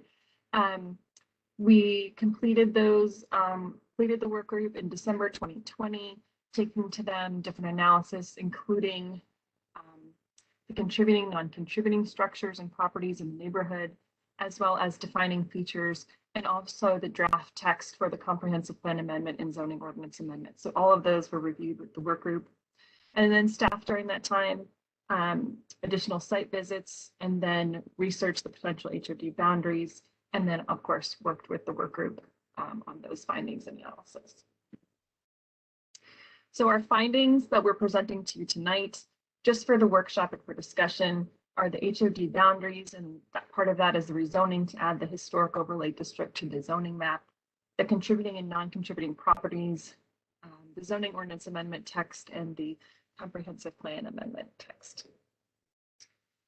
So I apologize, the map was so small, but with a historic overlay district of almost 500 properties, we are where we are. There's 493 total, and most of the properties are zoned R2, which is 2 dwelling units per acre, and are private properties. Some of them are owned by the Civic Association of Holland Hills, the Fairfax County Park Authority, and then 2 properties are owned by the Board of Supervisors. Out of that total, all the green ones you see on the map, there's 454 contributing properties to the historic overlay district, and there's 39 non-contributing properties to the historic overlay district as determined by staff in coordination with the work group. The National Register district, which we kind of started with for the analysis, had 13 residential properties, and staff added another 17 residential properties that they thought were non-contributing from our site visits, permit analysis, and discussions with the work group. So you can see the breakdown of the non-contributing properties. This gets asked to me a lot. There's 30 single family dwellings that are non-contributing, 2 are the board's own properties, and 7 are the Park Authority properties. So you can see on this map, let's see if I can draw it a little bit. These up here were properties that were asked to be included by the Fairfax County Park Authority as a buffer, and we gladly included them in the historic overlay district. Their proposed plans are support the goals and values of the historic overlay district, and also provide, like I said, a valuable viewshed buffer to and from these properties. So that's mostly the increase in the non-contributing structure. Well, a large increase in the non-contributing structures was the Park Authority property. The 2 board-owned properties are these 2 little parcels right here. This is an old pump station property, so it's kind of, I think it's called a utility use, but it's non-contributing because it's paved over right now with a half basketball court. And then this property here at the corner of Paul Spring and I think it's Ripon. John's gonna hurt me because I can't read the name. I think it's Ripon, but Paul Spring and Ripon, and that property was kept flooding, and the county ended up buying the property, and so now it's just a community park. So it's non-contributing because the original structure there was demolished. Other than that, you can kind of see the kind of dispersion of contributing, non-contributing, but the older part of the neighborhood is towards the north, and the more recent 1970s part of the neighborhood is to the south. So contributing versus non-contributing features. John, I don't know if you know who lives in this house, but this is my favorite house in the neighborhood. It has sculptural brick chimneys, masonry end walls. There's large wall expanses of glass and windows. The roofs are unique. The shallow pitched gable roofs as shown on this picture. There's also unit types that have flat shed roofs and V-shaped inverted butterfly roofs. Also unique with the neighborhood is the preservation of natural landscape and topography and building siting and characteristics of the modern movement. So just a little bit about our methodology for contributing and non-contributing structures. This is kind of the process we went through for each property in the neighborhood. First of all, was the property contributing in the National Register nomination? Has the property been modified since the National Register nomination, which included permits? We looked through permit history, aerial history, and things like that to see if there are any modifications done to the property. Another question that came up, because there were a lot of modifications completed within the period of significance, which was 1948, it should be 1947, apologize, 1947 to 1971. So if they were completed during that time, Were they contributing? Were they detrimental? That type of thing. And then we looked at if it was modified, does it still retain the defining characteristics as determined by staff? And then we went through, did the modification diminish the historic integrity of the building according to Secretary of Interior standards for rehabilitation, and just went through some of those things. One of the biggest issues that came up with the work group, and I promised I wouldn't talk about design guidelines, but this comes up a lot in them, is how new additions differentiated from the old. So you could see the change.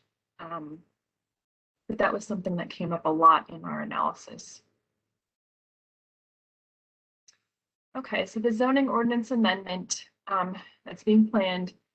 I think all of you know this. I think I sent you the email. There is a brand new zoning ordinance for Fairfax County, just launched July 1st. So we are drafting the text to meet the new format of the new zoning ordinance. But most of the regulations will be deferring to the underlying R1 and R2 uses, so mainly residential, adding the purpose of the district and some additional standards. Some things that we looked at we considered fencing, but as John brought up earlier tonight, that fencing doesn't usually have a permit piece component to it, and therefore wouldn't necessarily come in for Architectural Review Board review. Another issue we discussed is height, but because no two houses in Holland Hills are exactly the same, there were some additions that were contributing that were in conformance with the height with the rest of the neighborhood. So we felt that we wanted to leave as much leeway up to the Architectural Review Board as we could for taking into account whether or not an addition or modification was compatible. So the comprehensive plan amendment is really administrative, and it's the proposed language, which I shared with you all, is upgrading it from an inventory of historic sites listing and comp plan to a historic overlay district, and giving a basic justification for its significance in there. And then design guidelines, updated draft was sent for your review, dated June 22nd. The draft will be included in the staff report. It's going to be a very similar application that we had with the Wellington at River Farm Historic Overlay District. So you'll see the staff report with the draft design guidelines in there. And then if the Historic Overlay District is approved in October, the design guidelines will come back to you all after that for final review and motion. Okay, so next steps. Next week, actually, we have a board hearing for this, but it's not for the action on the Historic Overlay District. It's for, and it's an administrative piece basically for an authorization, because we didn't include the resolution for the zoning and the rezoning and the zoning ordinance amendment when the authorization happened in 2018. So it's really just reauthorizing it to make sure we have the legal parts of that we need, and authorizing the public hearing. So before I get to those, Supervisor Stork has asked that there be a community survey of Holland Hills and the impacted properties before the public hearing. Since the public hearing is going to Planning Commission in September, he asked for a 5-week survey and asked that the staff report be completed by then. So right now I'm finishing up the staff report, and it will be published much earlier, probably about 6 weeks earlier than it normally is, but so that the property owners can have a staff report to read when completing the survey for more information. We are closing the survey on September 17th, which is a week before the Planning Commission hearing, and then Planning Commission hearing on September 22nd, and then hoping that we have the public hearing for the Board of Supervisors for action on this item on October 19th. And as I mentioned earlier, ARB action on the design guidelines would come back. So with that, I still have Nicole's name on here, sorry. With that, I have been living this for almost 2 years now, so I apologize if I skimmed over anything. If you have any questions, I'm happy to answer them. All right, thanks so much, Laura. I think just to keep things consistent, we'll just go around with everybody. So I'll move to Ms. Aubrey if you have any questions or items you want Laura to clarify or staff to explain. My only question is, when would she like to have any written feedback from the ARB on the design guidelines? Because if she wants us, if the schedule is for the ARB to make a decision on November 10th, obviously then any feedback has to be submitted long before that. Yeah, we are, to be honest, my focus right now is on the staff report and getting that finished and then done. And that will be done on August 11th, and that will have whatever draft version, most likely this June 22nd draft that we have. That being said, if you review the draft now and you have additional comments, as soon as you can get them to me, it's appreciated. I will pass them on to our contractor with traceries. But I will say, as with Wellington, we kind of deferred it maybe a month or two. I'm optimistic it'll be the month after, but I understand, for example, if we have additional issues that need to be resolved. And I'm assuming with Holland Hills, we might actually have more than one meeting on this because of the community interest in this case. So if you have comments, please feel free to review it anytime and send them to me. I think our next hearing is our next ARB meeting, since we're skipping August, would be September 10th. So if you have them to me by that date, that would probably be great. If you have them earlier, even better. But then at that point, you'd be able to get the comments and we'd be able to turn them around for the November meeting. That would still be 2 months before the ARB would approve them or review them. Thank you, Laura. I've got a question on top of Michelle's about that schedule you showed, because I thought there's another action for us to be taking that you're anticipating us taking. Oh yes, not just you're the correct. guidelines, and I did not see that in there. So it's at I don't have it in there, but it should be the September 10th meeting. The ARB would hopefully be taking action on this item.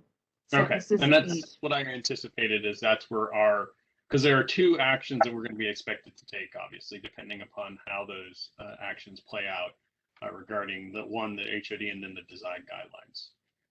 Correct. Okay, sorry, I did not mean to jump. If you had anything else, Michelle, or if not, I'll go right to Mr. Burns. I'm fine, thank you. Thanks, Michelle. John, did you have any comments or questions for Laura? Yes, I had to unmute first. A number of things, actually two basic things. One is there a list of why the non-contributing properties are designated as non-contributing?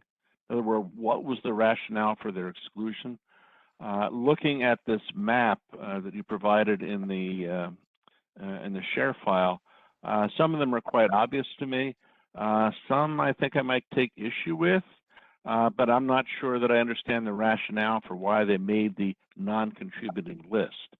So if that's something that's available that could be shared, I think that would be very helpful, because there's it's a relatively good-sized number there.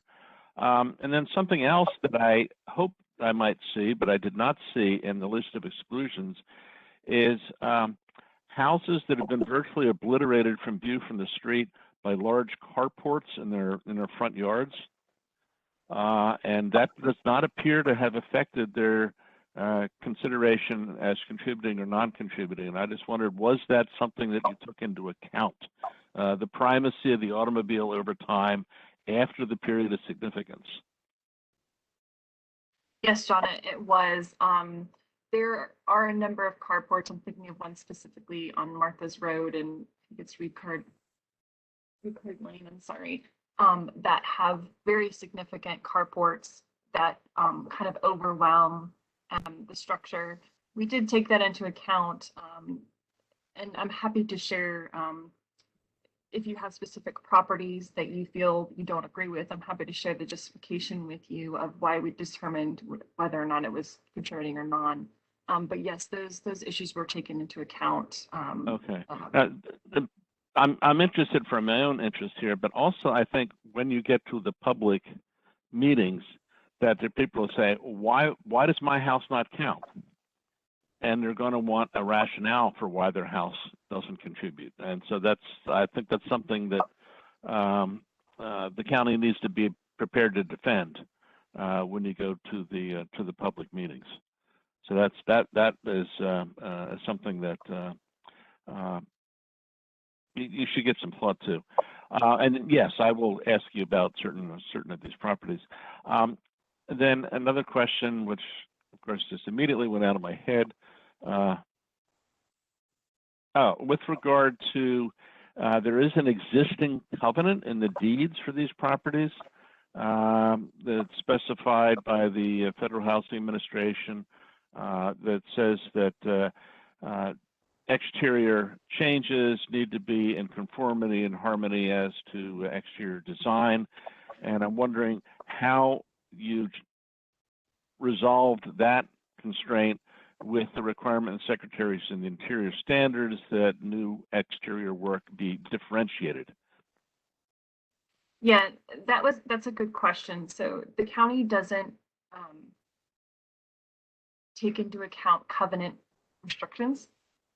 So we are taking that process in stride with the kind of ARB review on top. And I think your question is saying that the modifications are visually different, is competing with the covenant standard that says they have to be the same. Is that correct? Well, it doesn't say they have to be the same. Not the same. They have to be in harmony and conformity. But one of the Secretary of the Interior standards say that new work has to be differentiated so that you don't create a false sense of history. Mm-hmm. Well, that's often interpreted as visually distinct. I will say, once again, the county doesn't take into account covenants, but there is going to be the dual process of the Design Review Committee review and also the ARB review.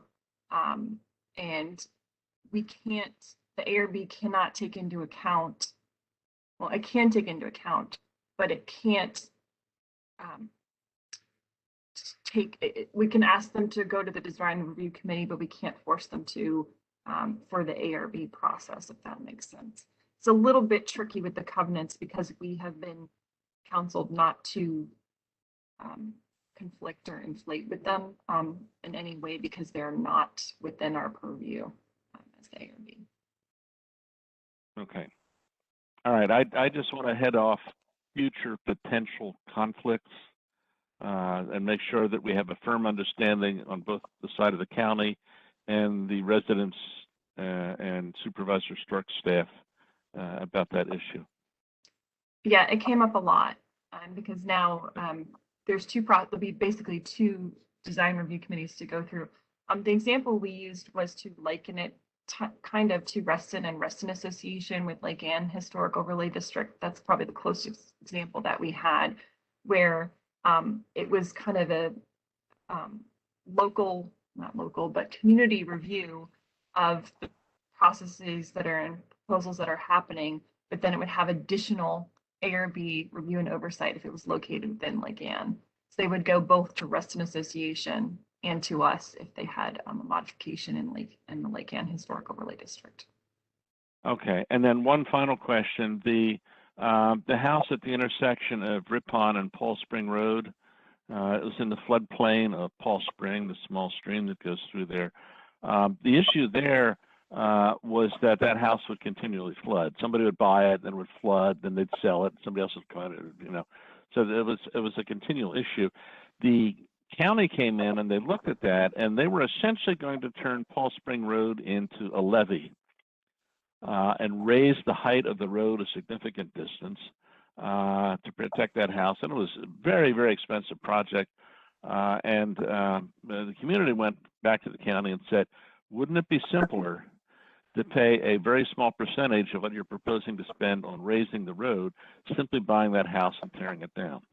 And that's what they eventually did. So that is now pretty contiguous parkland to the north across Paul Spring Road and to the parkland across Ripon Road to the east. And I'm just wondering why it would be considered non-contributing as essentially parkland like the adjacent properties are.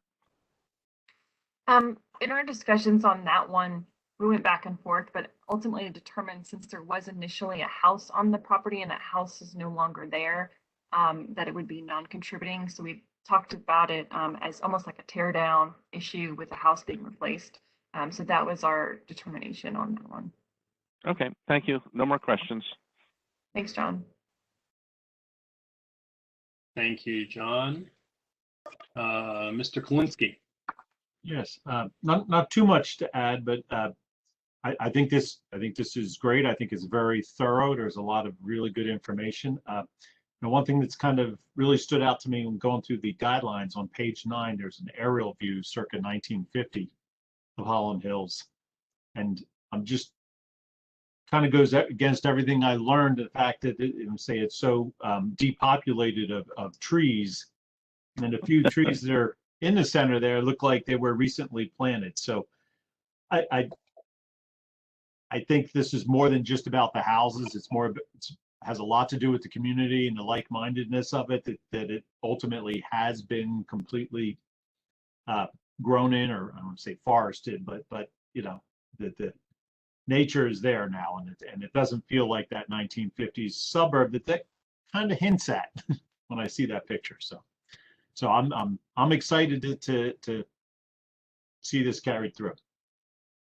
That's all. Thank you. Thank you. All right, thank you very much, Mr. McReynolds. Yeah, I had a couple of questions. My main question was, how does the community as a whole feel about this becoming a historical overlay region, and how does that impact the average homeowner's ability to make changes to their property and that kind of stuff? That's a great question. So when this process started in 2018, the community had to petition to the supervisor to request this study be started and looked at. So the community at that time did a survey of their own and basically petitioned to have the historic overlay district research started. So there was some sort of buy-in from a majority of the community members at the beginning to get this project started. Another reason why we have done the work group, Supervisor Stork asked us to put together the work group and to continue the outreach. We've had a number of community meetings as well. I think the first one, there was over 100 people there, but we have had a number throughout the years, and the last one was in January of this year. But you can see with 500 different property owners almost, it's going to be very difficult to reach some consensus. And once again, Supervisor Stork has asked us to do that survey, which is not a typical thing that we would do for an application. But to be honest, this whole historic overlay district is unprecedented. It's very different than our other historic overlay districts with 1 or 2, maybe 3 or 4 historic sites and then a buffer boundary. Those were all done in the 70s. And the most recent one was Lake Anne in 1980. So we're talking about 40 years without a new historic overlay district. And this is the first one that's a residential community that's coming in. As I mentioned when responding to Mr. Burns' question, there will be a dual process for the homeowners of going to the local design review committee and then coming to the architectural review board. We haven't, once again, I've been counseled to not really involve myself in the covenant process. That's not part of our jurisdiction or purview. So we're focusing on how it would come to the ARB and going through that process. But you're correct in identifying there's dissension among 500 property owners on whether or not they would like this to move forward. So was the biggest change going to be the fact they have to come now to the ARB to get any kind of even minor modification done to their home, or do they have to do that now? They don't have to come to the ARB now. The trigger is really anything that requires a building permit, an exterior building permit. So if there, we talk a lot about additions, porches, decks, anything that could affect the visual view shed looking to and from the structures. As you can see from the green, most of the structures are contributing, so the view shed is kind of expanded through them. But they would have to come in for anything that requires a building permit, and then also anything that requires a site plan. So if they were disturbing more than 2,500 square feet on their property, putting in a pool, something like that, they would have to come to the ARB for review. I did this for Hicks, but I got asked it a lot when I was working with the community of how many extra permits would come to the ARB with 500 properties. So you can see from here, we went through our permit database, and there were 181 county permits filed within the boundary almost over a 3-year time, and 18 would have had required ARB review. So when you're looking at that, it's maybe 1 case a year or so. I'm sorry, 7 cases a year and about half a case per month. But that's not including site plan reviews, which might be more rare in this area because the lots are a lot smaller. But it'd be about 7 or 8 new cases a year. But to that point, not much different, I think, from what we see in Lorton and the size of that area and all the permits and site plans that we've been reviewing and looking at in that area. And I had one last question. That is, do you have any Sure. idea, will this impact their property value? Will it make it go up, down, stay the same? Any idea what that's going to do to them? That's a question that's been asked us a lot. But with this study, my county response is we are not required to do an economic feasibility analysis for the impact of the historic overlay district. However, in the historic preservation field, there have been study after studies that have shown that historic overlay districts actually maintain or improve property value because they get people to, 1, maintain their houses, but 2, buy into the character and placemaking of their community. That's a very general and broad sweeping statement, but it's proven in the field of historic preservation that historic overlay districts do not negatively, or I'm sorry, don't negative, I don't know, double negatives now, but do not impact property values. Okay, I think Mr. Burns had a comment, but Sure. I'm done, basically. 2 brief things. One is with regard to community support. Supervisor Stark made it known to the community that he did not see a community consensus as 50% plus 1. He wanted a higher threshold than that. He's never fully divulged what that threshold is, but apparently the community at the time that this was initiated met that threshold. And now, multiple years later, then it's a new chance to assess if that threshold is still met. So that's one issue. With regard to Mr. Klinsky's comment about the lack of trees, that particular area of the community is one of the most level parts of the original community. It was actually farmland. And so there would have been very few trees at that location. And then also judging from the house on the far left, which appears to still be under construction, I would date that photograph about 1956.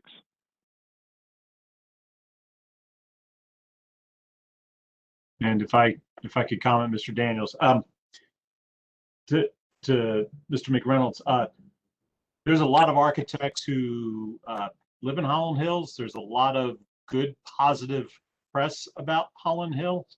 I think really what it comes down to, what's going to happen is that having this as a historic overlay district is going to keep people from coming in kind of unexpectedly thinking that they could just do what they want.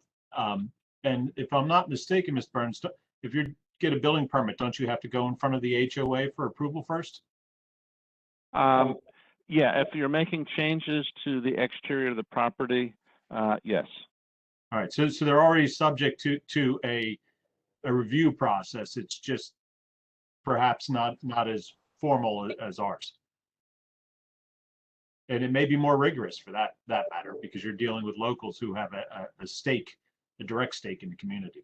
So I think, you know, I look at it as offering positive controls to keep the place the way it is.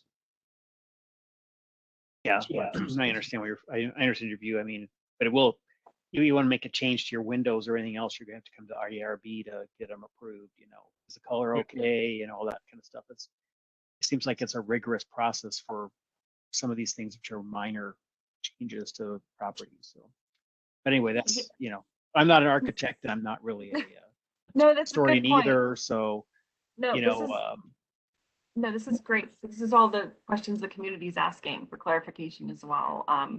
And for windows, you don't actually need a permit to do it. And for things such as color change, painting, that sort of thing, you would need a permit for that either. So it really is dependent on whether or not it requires a building permit for the modification. Or if okay, that's to come to that's a good clarification. That makes it a lot better. You know, if you can at least have you know, those simple things to be, you know, easily done. Like, I don't know if you have to put a shed up in the backyard, you have to go to the ARB. Those are all the kind of things. It's like, oh man, you know, can't want to plant a tree. Nope, can't do that. Got to go to the ARB board. Those are the kind of things that would drive you crazy, I can tell you. Yeah. Right. So that's where the threshold for the building permit comes in, that if it doesn't require, like we were talking about earlier with those pylon, or not pylons, but the gate posts and that type of thing. If it doesn't require a building permit, that's not necessarily something we would look at. Okay. Yeah, and also if you're interested, anybody's interested, the current design review guidelines for Holland Hills are posted on the Holland Hills website. You can look them up and see what requires review and what does not. Okay. Thanks, Mr. McReynolds. Some good discussion. Ms. Murray. It's my sincere hope that the applications that come to us after they've been through the Holland Hills review process will be perfect and virtually ready to approve in one shot. That's my That would hope. be great. That would be fantastic. I was on the work group, so I've been along for the entire ride.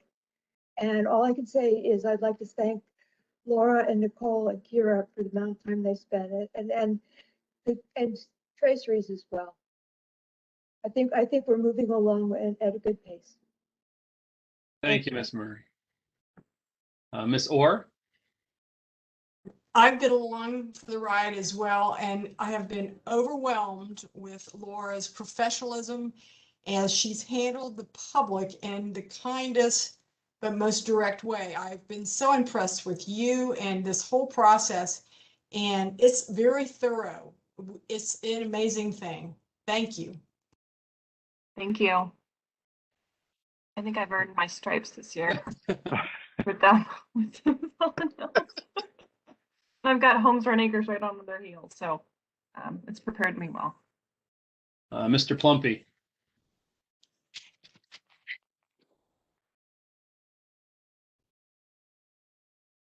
It's all good. It's an amazing place. I've been there several times to visit people in that community, and I'm really happy seeing this go forward. It's one of the little gems in the county that we can protect and not screw up like we have in other places. But Laura, thank you so much for all your work that you've done on this too, as well as you, Mr. Burns, and others who have been contributed to this process already. It's really good. Mr. Zellman. Yeah, I couldn't agree more with Ms. Orr's comments about Laura and her performance in the community meetings. The only thing I would say in reference to this is I live in Burke Center, which some might know. I consider that like the HOA of HOAs.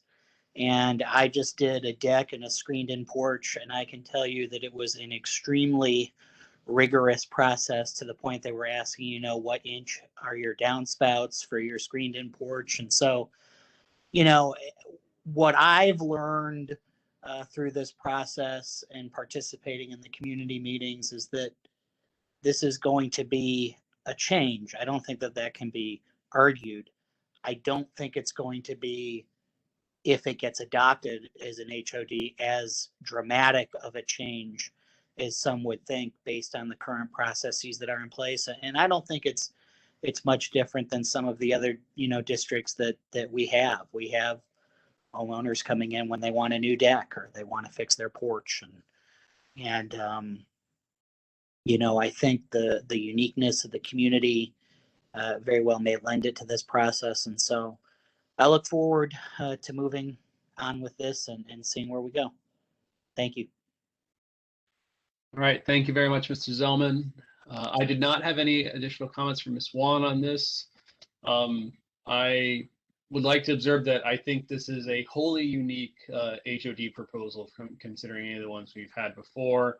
I think Laura captured that rather well in the beginning, that this is just a very different type of overlay district than we've had to deal with in the county if it is approved. And that, as Mr. Zellman has pointed out, is a change, and I think change is good. I have been absolutely pleased to no end by Laura and the rest of the staff's efforts, the Heritage staff's efforts to support this analysis and the outreach.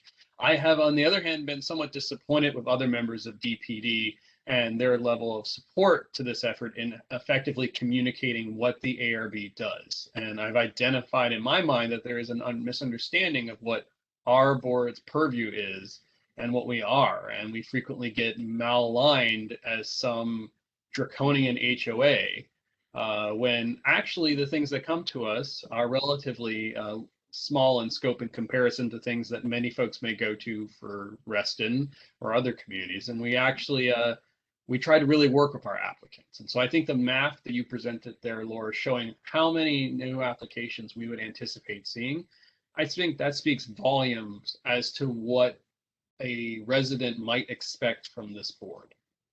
Further, I think we've tried to be extremely flexible with all applicants that come to us. And in a situation where I know you can't comment about other non-county review aspects, but we have had plenty of different applications that come in from Laurel Hill in which groups that are interested in those applications have received the blessing or comments and recommendations on those from both VDHR or local groups. And we've seen that same thing happen with other types of HODs where a group may speak and indicate that they support something. And so I agree with Ms. Murray that when applications do come to us, if this is an approved HOD, I would hope that we would have that documentation provided to us by the applicant as supplemental material. And if they wanted to, they could come there and speak on the behalf of that to the ARB and say, this is an application we support. And for most of us, that would be something that we'd be happy to hear. I agree with John that there is in the descriptions that the HOA operates under with how they interpret the standards and how we interpret the standards, there could result in some snarls. But I think, again, we have proven as a board that we can find ways through those. We've gotten in disagreements with VDHR at the state level about how we interpret things, but we found a way to make that work. I think another thing, and maybe this is just for me to hear myself talk, but to point out that the National Trust for Historic Preservation has highlighted a lot of benefits for establishing local historic districts, which an HOD would be. And one of the key ones is that there actually is a lot of strength lent to being designated, and that property values actually remain more stable when those such designations occur, and that market volatility is not something that affects them as much. So that analysis is extremely helpful. I think Mr. Kalinsky, Mr. Burns pointed out that it improves the quality of design that we get, so new stuff is designed well. Again, there's also a lot of points about local economy. So another great thing about HOD in my mind is it encourages tourism. This is a gem of Fairfax, and it already is recognized. It was recognized as a gem literally almost the day after it was done being built. And I think it kind of goes hand in hand with places like Reston and Lake Anne, that we have these unique communities that stand out from the normal community in the sense that they were very well thought together and well designed. So I'm a strong advocate, as most of you know, in preservation and finding ways to incentivize it. So I see those as being really valuable. I think the big thing that I want to convey, I guess, to staff and make sure, Laura, your leadership knows, is that the big concern is, as Mr. McReynolds pointed out, this is a community. We're not dealing with a small collection of property owners that and subdivisions that may get dropped in this after the fact. These are individual homes, individual homeowners, and I hope to provide a venue when we do take this up that allows folks to submit comments, allows folks to provide public comment if they want during the process, and accommodates it appropriately. That's probably my biggest concern about it, is that when we do have that meeting, that we are capable and that you are supported and I get the support I need to run said meeting, so that any member of the community that wants to share their opinion can share it with the ARB in whatever method they feel is appropriate, but accommodates a regular meeting format so that we don't run endlessly. So that's kind of my largest concern going forward. And I would encourage any members who have suggestions or any observations that might help with that, please keep that in mind too, because this will be since we don't have HOD meetings very often, but it seems like we're starting to have HOD meetings more often. We want to make sure we run this really well, particularly given our job, to make sure we give the public an opportunity to provide input on it. And you're muted, Laura. Sorry. I want you to hear me saying things under my breath. No, I'm just kidding. I did reserve a meeting room 2 and 3 in the conference room for at the government center for the September meeting, because we're anticipating that we'll be back in person, and we'll talk a lot more about that later. But I did confirm that's the largest size room, that we can get, with a double conference room for us, so that we should have enough space if there are people that come from the public. And I agree with you on having extra staff available there to kind of either help with traffic or to figure out, to help with the logistics of setting that up. It will be a hybrid meeting too. So if you've seen any of the board hearings lately, people can call in and speak and sign up for a list. So I think it's going to be a little bit more structured, but just know that that's coming, and that we will most likely, I would plan, if you can, in person on September 10th for the meeting. So and whatever we need to do, because I hope that the supervisor's staff is also working with you directly to provide some assistance for that, because it really is, I think it's more managing the flow of that information, because if we don't recall, back when we did meet together, our rooms were sparsely filled typically with folks. I think we barely got over a baker's dozen of the observers in most cases, but I have a feeling we might have far more for this one. And so I would just want to make sure you're as supported as possible, Laura, when we run this at a staff level. Thank you. And I will encourage, it's nice to have friendly faces at the public hearings at the Planning Commission and the board. So if you wouldn't mind, if you feel strongly enough to come participate, that would be very helpful for anyone that would like to speak to it. And Laura, do you think you could also, that schedule you had, could you maybe update it to show ours in it, and maybe perhaps share something like that to all of us, so we just have that for tracking for our sake?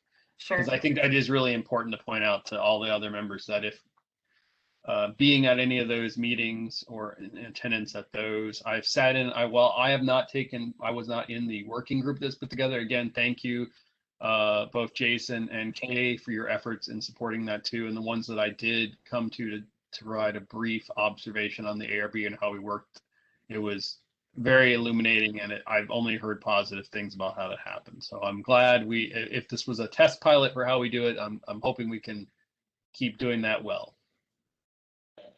I'm seeing September 10 as a Friday. Somebody. It's me. COVID time warp is real. Like, I really can't.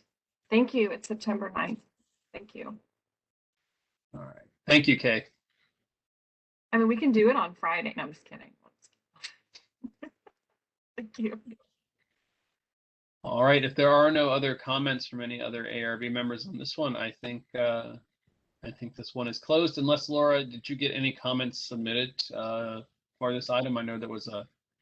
I did not. I did send it to the work group.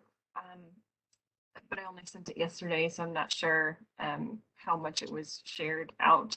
But I did not receive any comments, but I know that I told a number of people that this would be recorded and they would be able to watch the ARB discussion before the September meeting. Okay. All right. Thank you very much. I believe that takes us out of the workshops and into our presentation, correct? Which is the Mount Vernon Memorial Trail at Dug Creek by Sonia Sanja. I probably totally did not do a good job pronouncing that. I apologize, from Fairfax County DOT.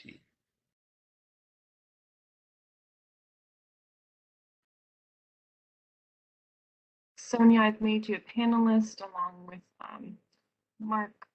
So if you have something you'd like to present, let me make you presenter, and then you should be able to share your screen.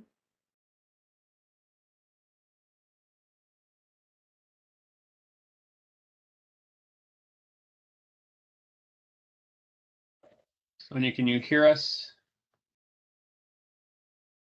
We cannot hear you. Sonia, I just unmuted you. You had, I don't know if you can hear or speak now. Can you hear me? Yes. Yes, yes. Oh, okay, great. Can you see my slide on the? At this point, we can't see your slides, but I don't believe Oh, you're presenting yet, unless Laura shared that with you. let's see. If we can't see it, Sonia, I can pull it up too. Let's see. Can you see now? Yes, we can see that now. Okay, but now I can't see.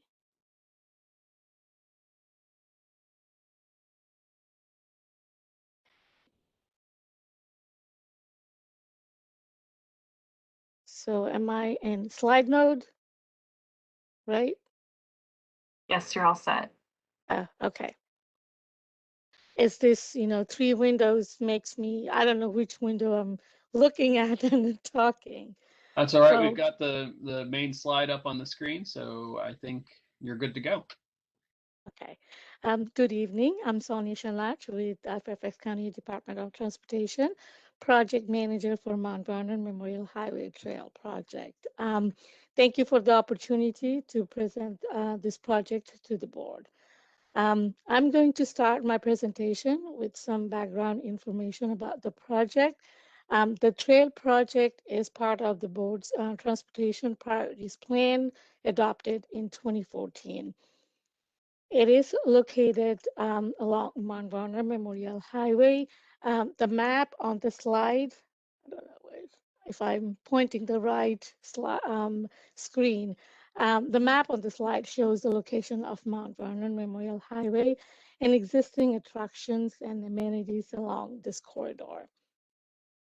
Unfortunately, the corridor lacks a continuous pedestrian and bike facilities for the community to have a walkable and bikeable access to enjoy all these amenities just I showed. The aerial photo on the slide shows the existing trail from Richmond Highway to the Mount Vernon Estate. So we will be constructing the missing segments, as you can see from this photo, from George Washington Estate to Southwood Drive.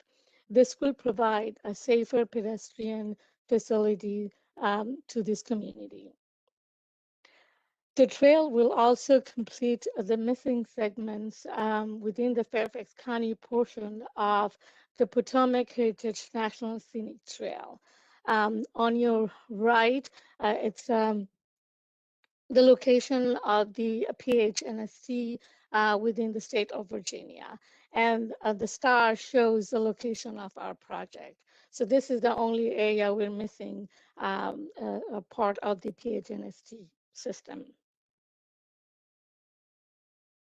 So we're going to construct a 10 feet wide, approximately 60 to 100 feet long asphalt shared use path along the north side of the highway within the missing segment. We will also construct a new pedestrian bridge to cross Doak Creek. Additional improvements include uh, uh, um, existing crossing within our project limit, a rectangle, which also include a rectangular rapid flashing beacon at the end of the project at Southwood Drive. We are going to also install a new crosswalk and a pedestrian signal by the Gristmill Park. On your right is a typical section of the trail. As you can see from this section, we're going to maintain an 8-foot buffer between the trail and the roadway.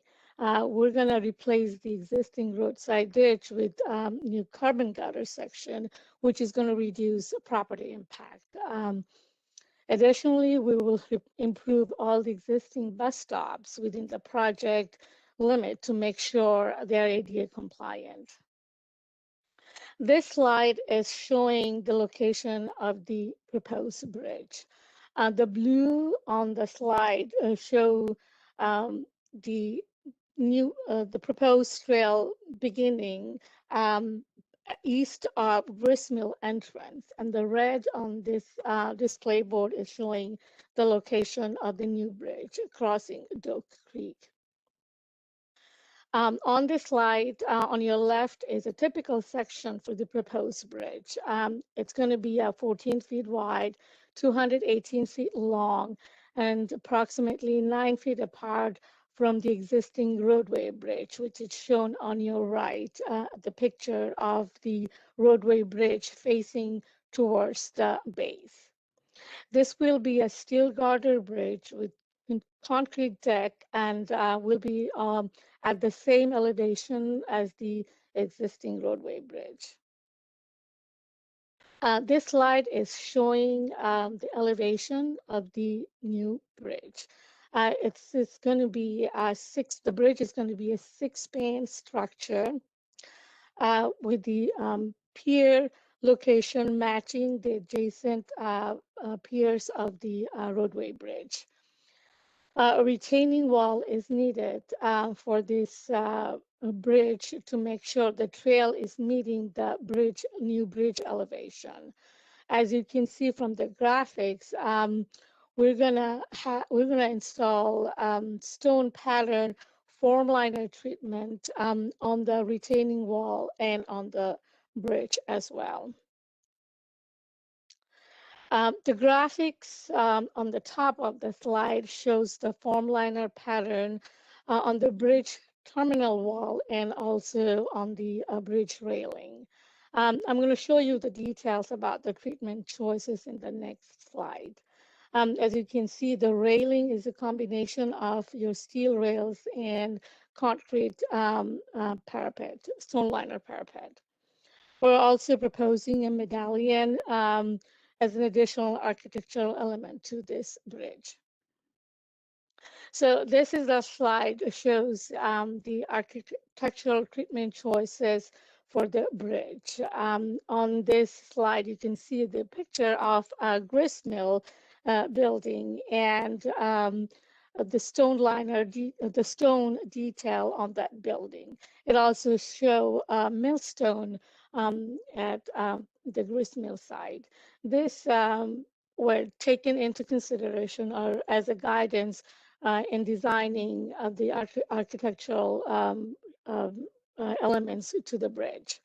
On your left corner is a color palette showing the coverage of the color percentage. This slide is showing color choices for all the elements of the bridge. On the bottom of the slide is a texture detail for the stone form liner for the bridge. All this information was presented, these architectural treatment choices, these were presented at the community meeting in December 2019. And this detail were well received by the community. This information and the details are also shared with the county Mount Vernon Supervisor's office, as well as the Mount Vernon estate. for their input and review. These details were well accepted by Supervisor Stork and the Mount Vernon Estate. This next few slides, I'm going to show you the proposed trail and the improvements from the beginning of the project to all the way the end of the project. The first display board on your left is already presented at the beginning of the presentation, showing the location of the bridge. And on your right is a continuation of this trail all the way to the Gristmill Park. This slide shows the last missing segments between Dork Park to Southwood Drive. This project was reviewed by all relevant federal, state, and local government agencies. We received a VMRC permit in December of 2020 for the in-stream work associated with the bridge. We also received a permit from Army, the United States Army Corps of Engineers in April 2020. Phase 1 cultural survey was done for this project, which was reviewed by Virginia Department of Historical Resources, which was initiated by the Corps, and was concluded by issuance of their permit in April 2020. The plans were also reviewed by Virginia Department of Wildlife Resources, Department of Conservation and Recreation, and also Fairfax County Wetlands Board. We also received county LDS approval for their stormwater review and floodplain study. We recently received final plan approval from VDOT, Virginia Department of Transportation, and we're expecting the land use permit in July 2021. And just to let you know, this project, the trail will be maintained by VDOT. That's the reason we went to VDOT for their land use permit, except the portion within the county park. As I just mentioned, we are expecting the VDOT land use permit in next couple of weeks. The construction of this trail will begin fall of this year with the completion by winter of 2022. With this, I conclude my presentation. Thank you.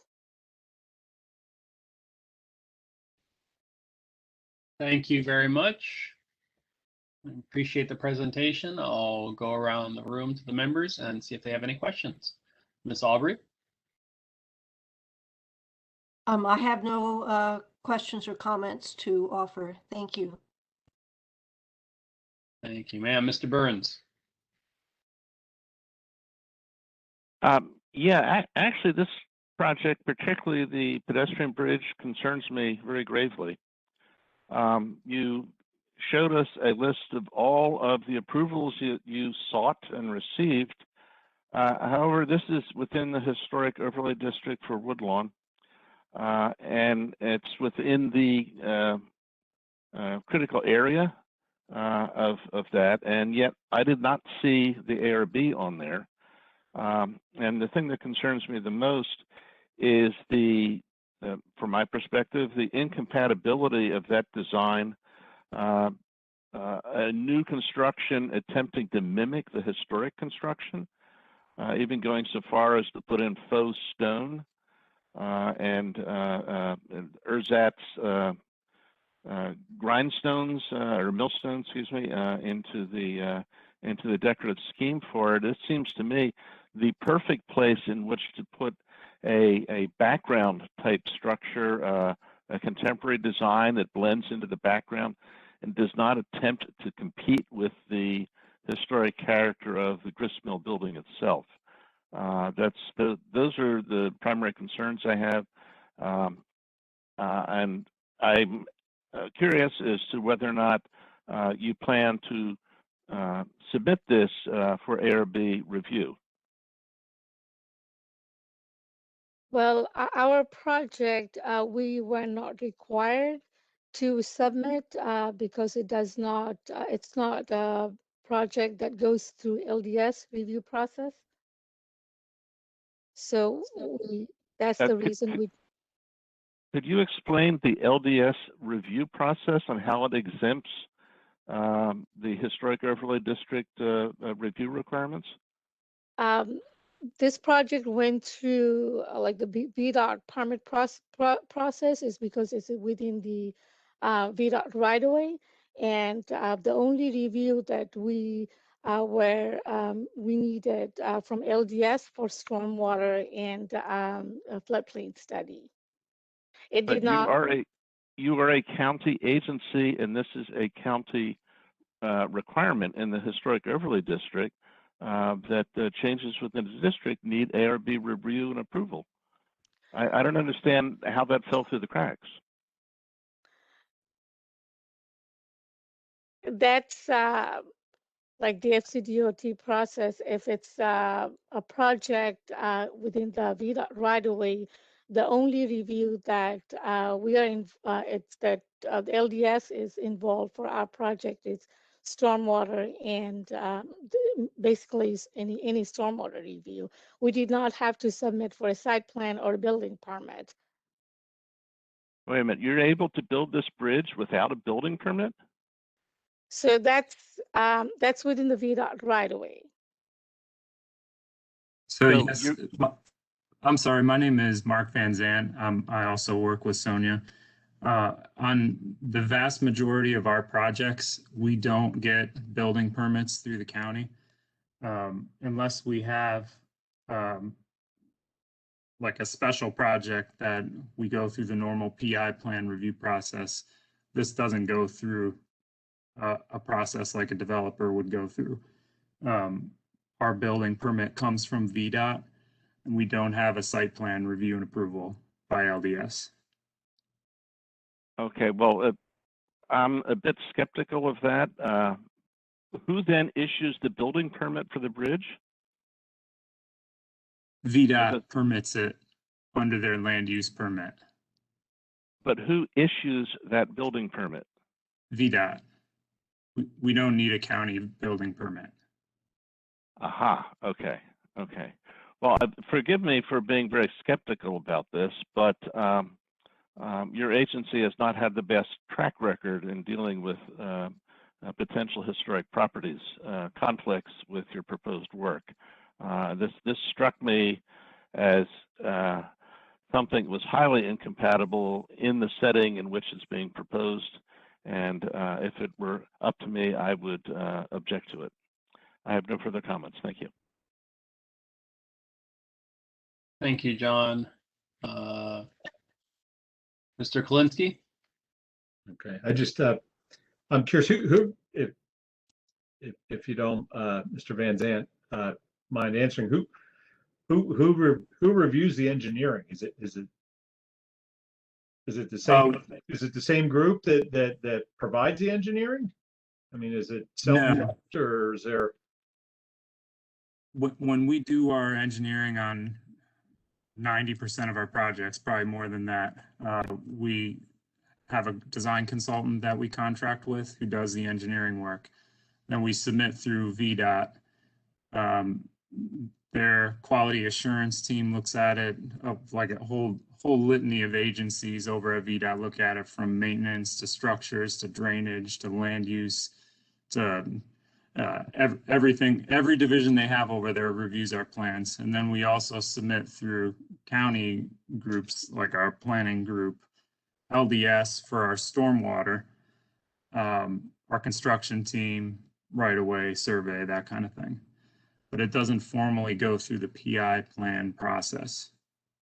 Okay. Well, I mean, I understand Mr. Burns' skepticism.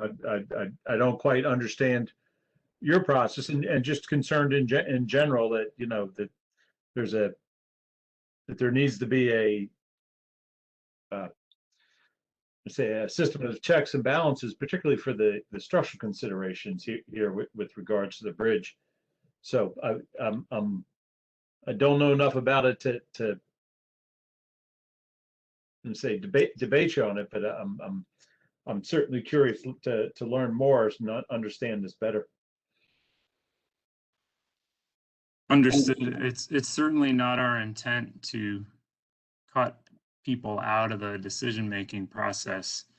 Unfortunately, we're only coming to you now, which, I mean, I wish it wasn't this way. I wish we had known to go to you guys early on in the process. Our goal is to take everyone's opinions into account and incorporate them in the plans. We did have a pretty extensive public outreach process for this project. Unfortunately, it didn't get your comments. But that being said, we do want to take your comments, and we'll look at them and see what we can do. Just say, is there anything that we could say that's going to change the design at this point? I mean, I can't say for sure, but we'll definitely consider the comments that you give us. What you've seen here was coordinated with a litany of stakeholders on the project. It's been accepted by a lot of people. If there's comments that you guys have, I mean, I would encourage you to submit them, and we'll consider it, and we'll see what we can do. Okay. All right. Thank you. Mr. McReynolds.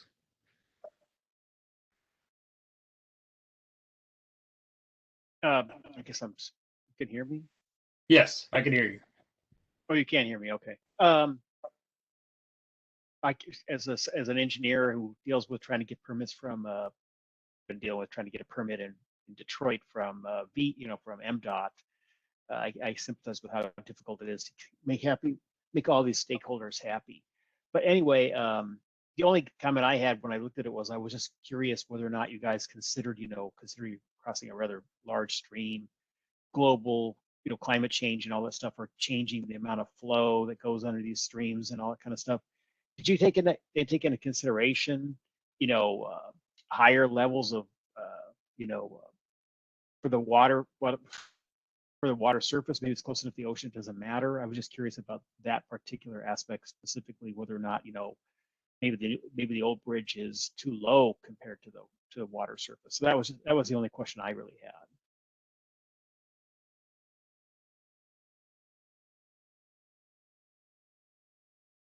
You want me to answer the question, Mark?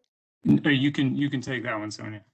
Okay, so it's been the elevation was like it does match with the existing roadway bridge, and that was the decision from the stormwater planning and also VDOT. And they looked at our floodplain study, and that's what they agreed upon. Because if you want to make it a higher or lower, how it's going to impact the roadway bridge. So it was a decision that was made by and agreed upon both the stormwater planning, who looked at our floodplain study for the bridge because it's in a floodplain, and also VDOT.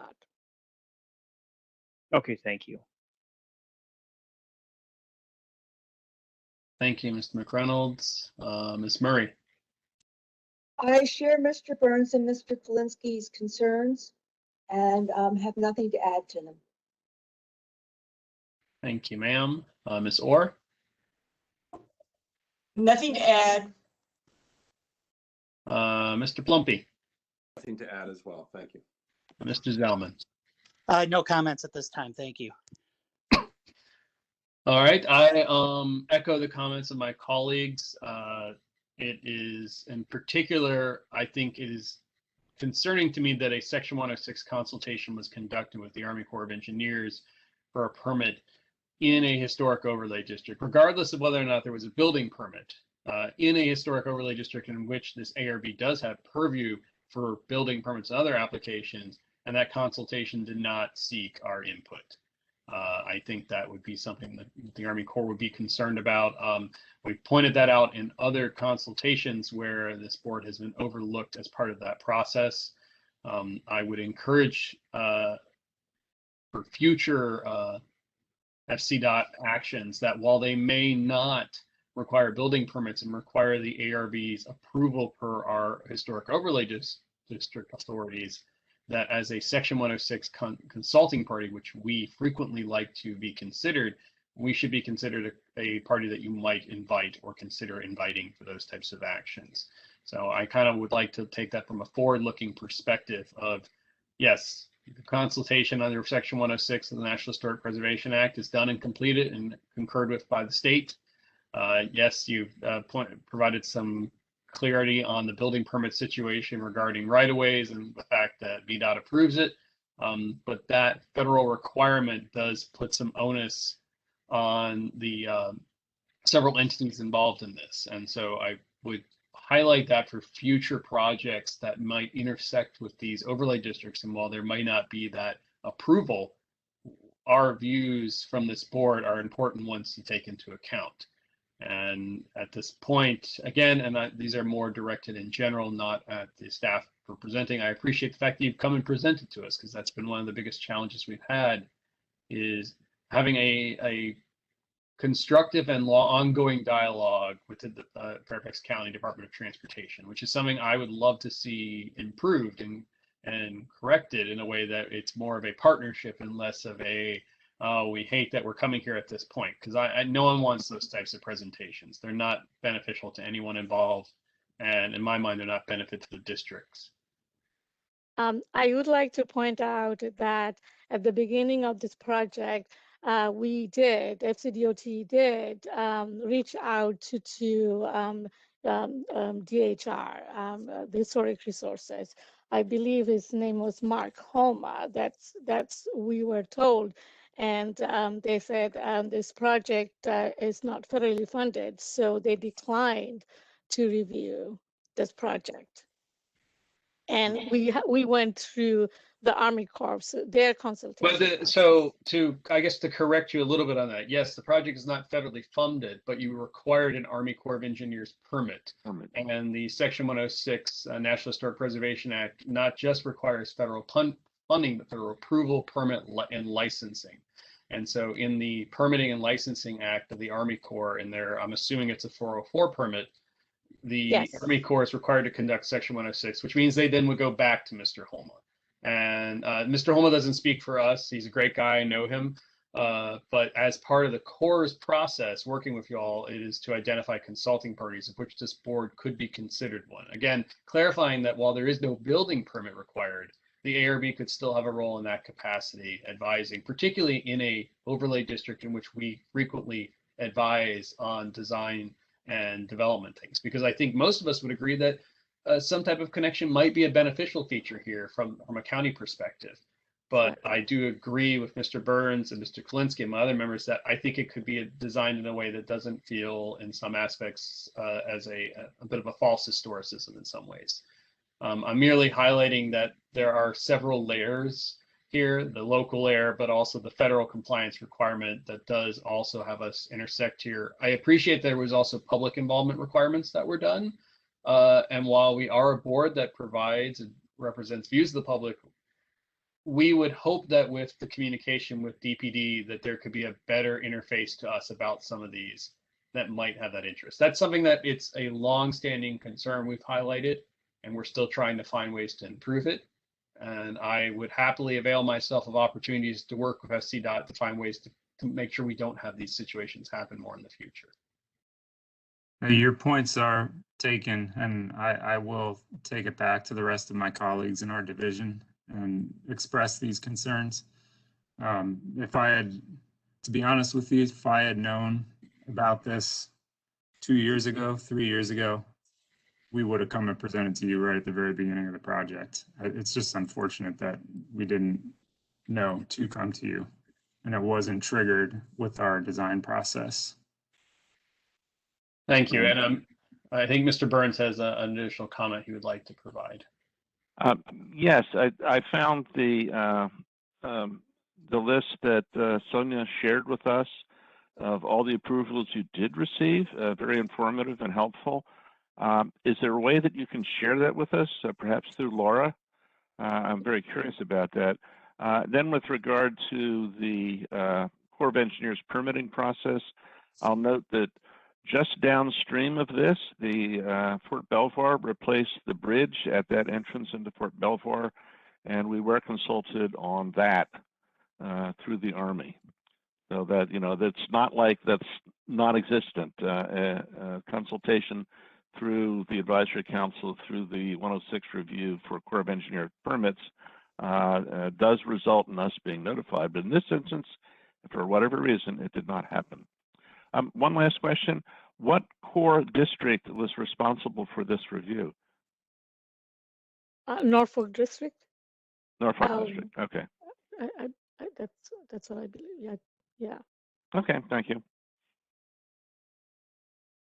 All right, unless any other members have any additional comments. Again, I appreciate you all coming to us and presenting on this project. And again, please do carry back our comments and as well my particular comments of whatever further communication and cooperation efforts we can try to get together with SCDOT and the ARB so that we can be involved in those discussions as early as possible. That is something that we've been very active as a board of trying to convey through the various supervisors and through our the various components of the county, that we want to be an active partner in these processes and not be the person that folks come to last, and obviously have these conversations where they, as you said, word unfortunate gets used, and that's not what we're aiming for. We understand. Thank you. All right, seeing no other comments, thank you again for coming here, and thank you for being towards the end of our lineup for a longer running meeting than we have been doing lately. So I appreciate your patience for that. Sure. Thank you. All right, that brings us to the end of our workshops and action items and presentations, and takes us on to board and staff items. Laura, if you're ready, we can start walking through those. To be honest, I dropped the ball on the treasurer's report for this month, so I don't have a report. But if you want to start with the review and action on previous month's minutes, we can start there. Sure. Let's talk about the previous month's minutes. Did any members provide any comments to you, Laura, or were there any revisions that members would like to add at this moment? I did not get any comments. All right. Hearing none, I would entertain a motion to approve the last month's minutes and pay the recording secretary accordingly. Mr. Chairman. Mr. Zellman. Make a motion to approve the June 2021 ARB meeting minutes and to pay the recording secretary. All right. Do we have a second? Seconded by Mr. Kalinsky over there. All those in favor? Aye. Aye. Aye. Any opposed? Abstentions? Hearing none, the motion passes and the minutes are finalized and the recording secretary paid. All right, Laura, did you have an update for us, or are we'll have to wait till next? You have to wait till next month. Okay. I apologize. I didn't get it. But I don't think there was anything out of the ordinary other than the secretary's payments from last month. All right. Do we have anything on the updated budget from the Board of Supervisors? Yes. Apologize. You know what? I'm not ready for that. Could you go to the Sure. Well, let's talk about administrative items for the moment. Bylaw updates, Mr. Daniel. I still have not heard anything from the bylaw revisions that I submitted to the county attorney and up to DPD. So at this moment, there are no updates to provide. I think again, for a reminder, these were specifically focused on how we would participate in Section 106 consultations, as well as what we would do with member attendance. I think we're going to have a conversation about remote meetings in just a minute anyway. So I think it's important that that be something we focus on revising a little bit, given that there is going to be some flexibility given to potentially some ability to do something remote, but not always. I want to make sure we're very exacting on what we are okay with, but I don't have anything else to report at that moment. Laura, any idea on when those will come to me, or are they just in the bureaucratic black hole? I literally got them yesterday and didn't even have a chance to look at them before tonight. Okay. So I have to do some more work on them, but they're coming to you, but I need to make edits to them. So the hope would be by the September meeting, we would have something to talk about and potentially move forward on. Yeah. Great. All right. Are you ready to talk about the budget, or you want me to give you more time? Give me more time. I'm trying to find, I'm so sorry. I'm trying to find the email. Well, let's move on to the review and approval of the ARB remote policy. So if you look, Laura attached a draft virtual meeting policy that was submitted with the materials. And so as my understanding of this is, Laura, that this is something that basically the county came up with for how electronic meetings could still occur with some participation from members. And it kind of plays out as we had discussed in the past, that the ARB would have to have a quorum in person, and that the reasons for participating electronically and remotely would first range from obviously disability concerns or accessibility concerns, care for a family member, and then there is still the option for a personal reason, which is limited basically roughly about, I think, 2 a year for folks. Is roughly about, I think, the math that came out to, if I remember correctly. There is a process in there for how one would request that. It seems a little laborious to me in some aspects of it, but I'm not surprised. It came from the county, it's a county document. But I would, Laura, if you had any other observations to add on, then I would look to members about any comments they had. Mr. Chairman, Mr. Zellman. I had some comments, or maybe, sir. Maybe it's for Laura, but in looking at the policy, I see how we go through and it goes to the chairman to approve the reason. If the chairman's making the request, it goes to the vice chairman. My question, I guess, is more of a logistical one, not necessarily that I have any disagreement with the materiality of this policy, but how logistically would it work? Do we not grant someone a remote request until we know we have 6 people who would be in person? And, what if then someone doesn't show up in person? I could see some potential issues depending on how the timing of all that works out. And that was one of my biggest worries as well, was because I know obviously DPD sends out that email to ask for people to confirm their attendance at the meeting. And what I envisioned when I saw that would be when that ask went out, is it would also have to be an ask of, if someone was seeking a remote exemption, they would have to request it then, copying me on said request, or vice versa if it was me on copying you, so that was immediately, I think, already in process. It would have to happen sooner than later, because you're right, if we got into a situation where folks are asking but we still don't have a full tally of who's going to be there in person, it's almost impossible for me to approve someone if I don't know if we have 6 folks there. Right. John? Yeah, if I can follow on that, yes, I think the logistics of it will be difficult to manage. But I also see overlap between this and between our policy on attendance at meetings in general. And I noticed the word number 2 for just, personal reasons, 2 excused absences a year. But then also tonight, Samantha, although she was not with us, took the time to provide written comments to us. And so is that considered remote participation under this policy? And would that be considered is she considered to have been attending this meeting because of the comments she provided?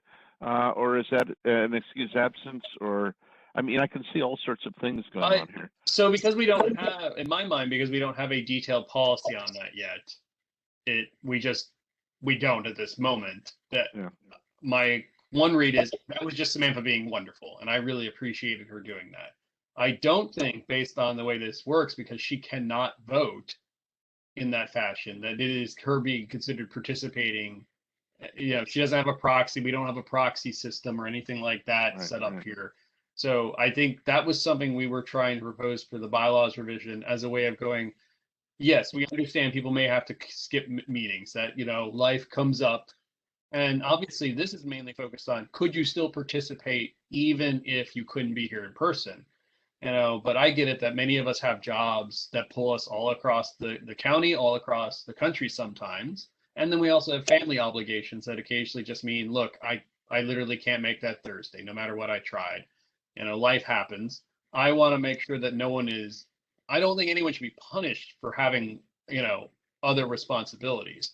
But I want to incentivize that a person would then at least take a look at the materials that staff and right now Laura's putting together and send notes on of what they do have questions about. Because it is possible, particularly I would say for you, John, you might have a comment or a question about something that would trigger a response from an applicant that could give the rest of us a pause about it and make us think about it differently. Well, that's not you being here physically participating. It's your expertise still being represented in the meeting. Same with Joe. I think in particular to highlight another person who, we only got one landscape architect. So if Joe shares some observations on something, I really want to hear the applicant respond to his comments because they're good questions and comments. I'm not going to know.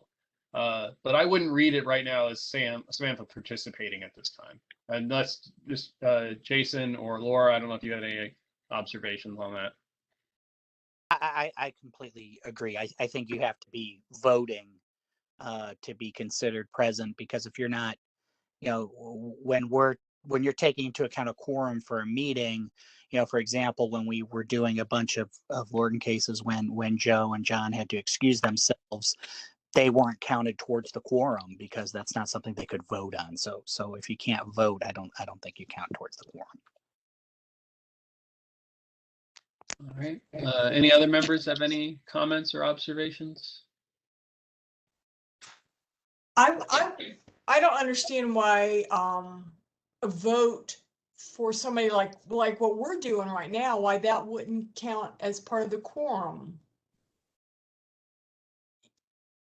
Oh, well, if someone, you mean like, why wouldn't, I think a lot of that gets into FOIA, actually, and the Virginia Freedom of Information Act and the physical assembly. And obviously we're in a new realm with COVID has pushed us into a new world regarding meetings. But now that all the declarations have been rescinded and we are no longer in that state of emergency that applies the setting aside from those requirements, it's my understanding that we're supposed to physically be in the same room. That's, I could see that changing in the future, and there are boards and groups that do it with no problem. But I think right now the county's trying to find an interim solution, which, I wouldn't call this elegant, but I think this is a step, because my worry was that it was merely going to be care or disability, and it wasn't going to accommodate the situation that we talked about, that, sometimes something else just comes up, but you could participate. But I know for John and Michelle and others, it's a long drive across the county sometimes. So it might be nice that if you had another personal reason, you could potentially still participate, but not have to make that grueling drive across the county to the government center. Chris, if I could just clarify one thing. The reason we're still meeting electronically tonight is because the county is still under a declaration of emergency. Yes, so I just want to make sure. I'm sorry. Otherwise, I'm a Fed, so I'm also got the Fed. No, you're fine. It's just we went back and forth for like 6 weeks about whether or not this meeting was going to have to be in person, and the decision was because the county still has a state of emergency. We were allowed to meet virtually. But as I said earlier, I'm anticipating that by Labor Day, that first, it's going to be a crazy month for everybody, but that we will be back in person on that September 9th meeting. And obviously the Delta variant could change this environment too. As a federal employee, I'll tell you that the federal government is still looking into that about our returns to the offices, but the states also have their own changes too. So it's an evolving situation, is the way they love to describe it. Mr. Chairman? Yes, Mr. Zellman. Laura, I had a question about that. When Yes. we in person, are we gonna, do we have to require presenters as well to be in person, or has there been any thought about that, about whether they would be able to participate remotely or whether they have to be in person? That's a good question. I don't even think we had gotten that far, because a lot of the task forces, which are also public bodies, they don't really have people come and, I mean, the public can show up to their meetings, but they don't necessarily have presentations other than from staff. But thank you for bringing up that question. I'll ask internally and see.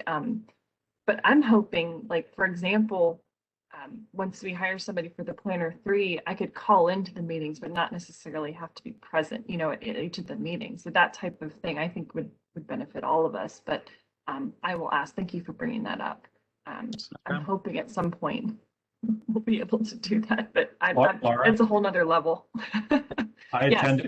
I attended a public hearing in the city of Alexandria last night. Their Board of Architectural Review. Yes, how'd it go? I saw one of my colleagues posted about it on Facebook, and okay. Well, I think it went well. There was a quorum. There were 5 members present. 2 were on vacation and weren't participating, but they did let applicants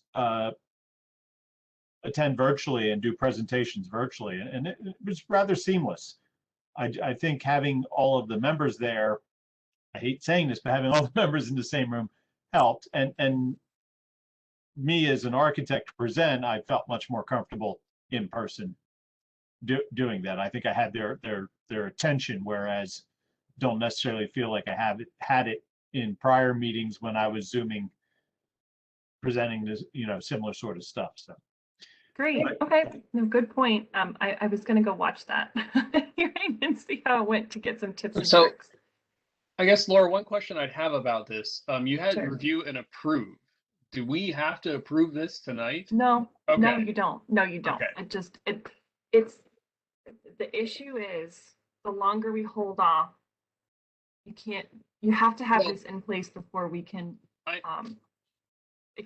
for example, if we wanted to start having people to be able to do remote in September when we're required to be back in person, then we would need to have this adopted. Gotcha. So that was, and I unfortunately didn't get it done last month because I was hoping that we could at least get it drafted and changes looked at.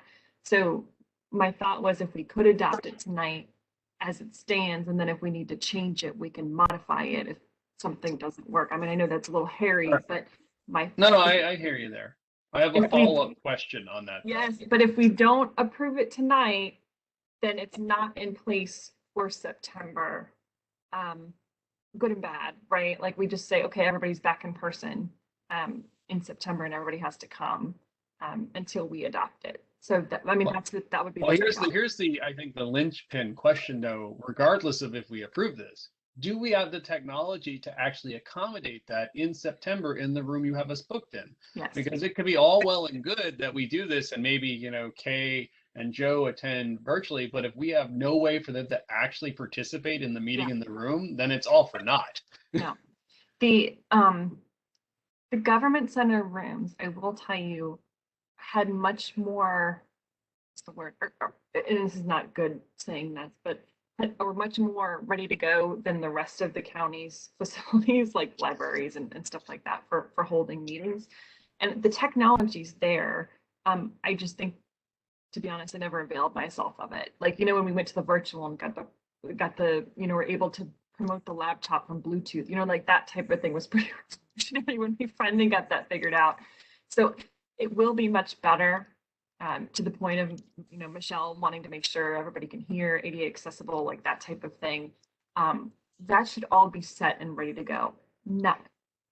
Asterisk though is that it's not going to be perfect. And that's process. My principal worry is that meeting is a pivotal meeting involving Holland Hills. Mm-hmm. And I really, whatever, if the membership wants to make a motion to approve this, which I don't have an issue necessarily approving, as Laura said, whatever, Laura, you and I have to do to ensure that we've checked tech for that meeting. Because the last thing I want is a meeting in which we're going to have a topic that has a lot of, you know, strong feelings on it, a bunch of tech blunders, because, you know, this was our first time doing it, because it just adds to the frustration in the room that folks may bring with them. And let me give you kind of an overview of where we are now with planning division and community meetings and this type of thing.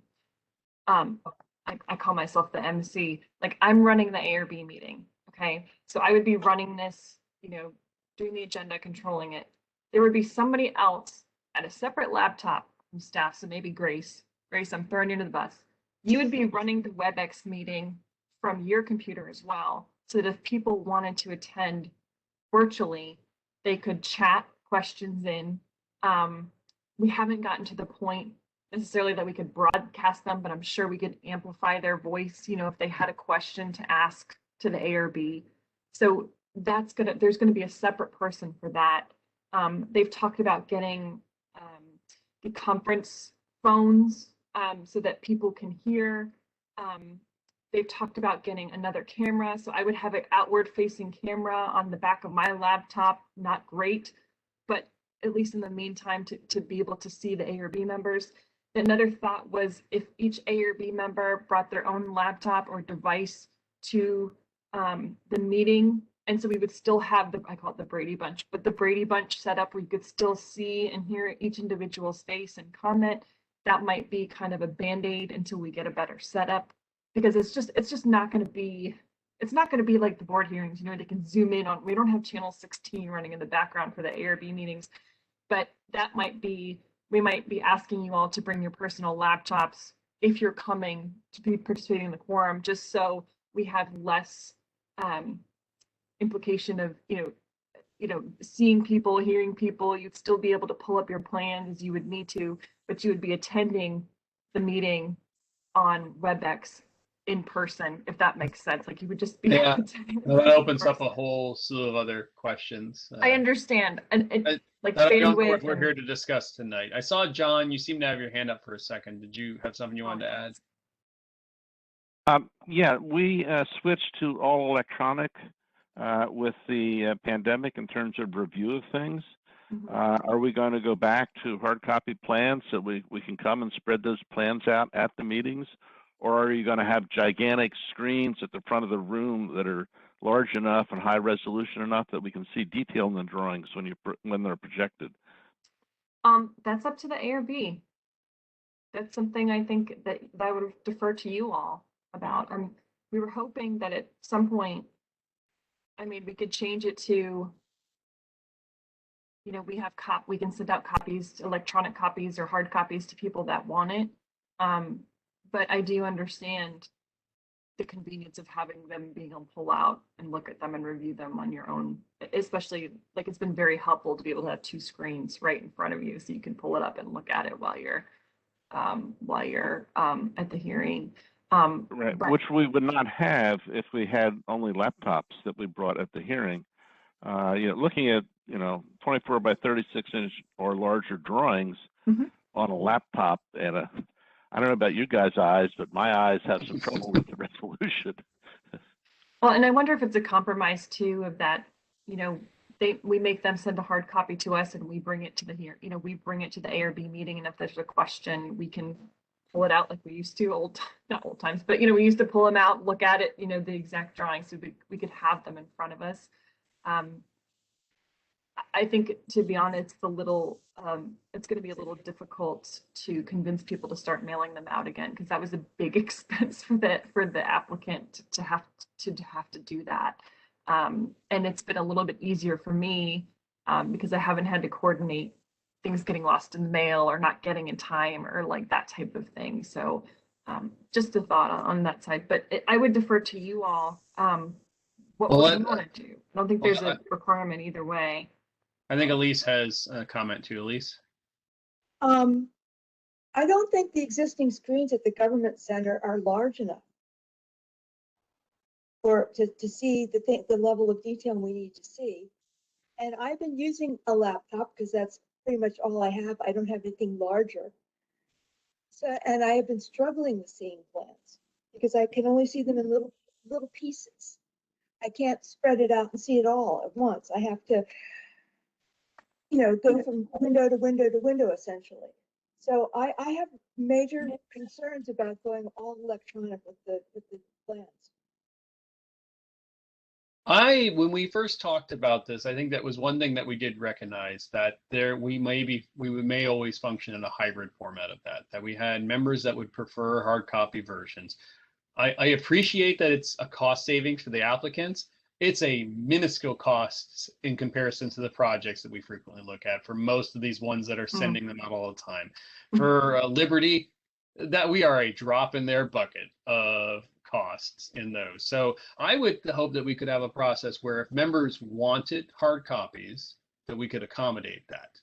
That would be something, and because I think that's just reasonable looking at the technology needs that everyone has. Because when you start talking about bringing in our own laptops, is the county paying a stipend for the use of my electronic devices in this meeting? I mean, it starts getting into a lot more. I see what you're going with having a laptop, and I see the benefit of that because then some of my fellow board members can see my face when I'm reacting to something or hear me talk about Section 106 in a pretty angry fashion and go, oh, okay, I hear what Chris is saying here and I see it. Or, I think now that two of our members are gone, the very animated faces have left us for a little while. I don't know, John, maybe you can pick that mantle back up in a little bit. But I think we will have to look at that hard because I don't want to force a member to have to constrain with technology just for convenience sake. If it helps Elise to have a full set of plans or any other member, I think we should be able to accommodate that. I like digital. I would rather have digital, but I have the tech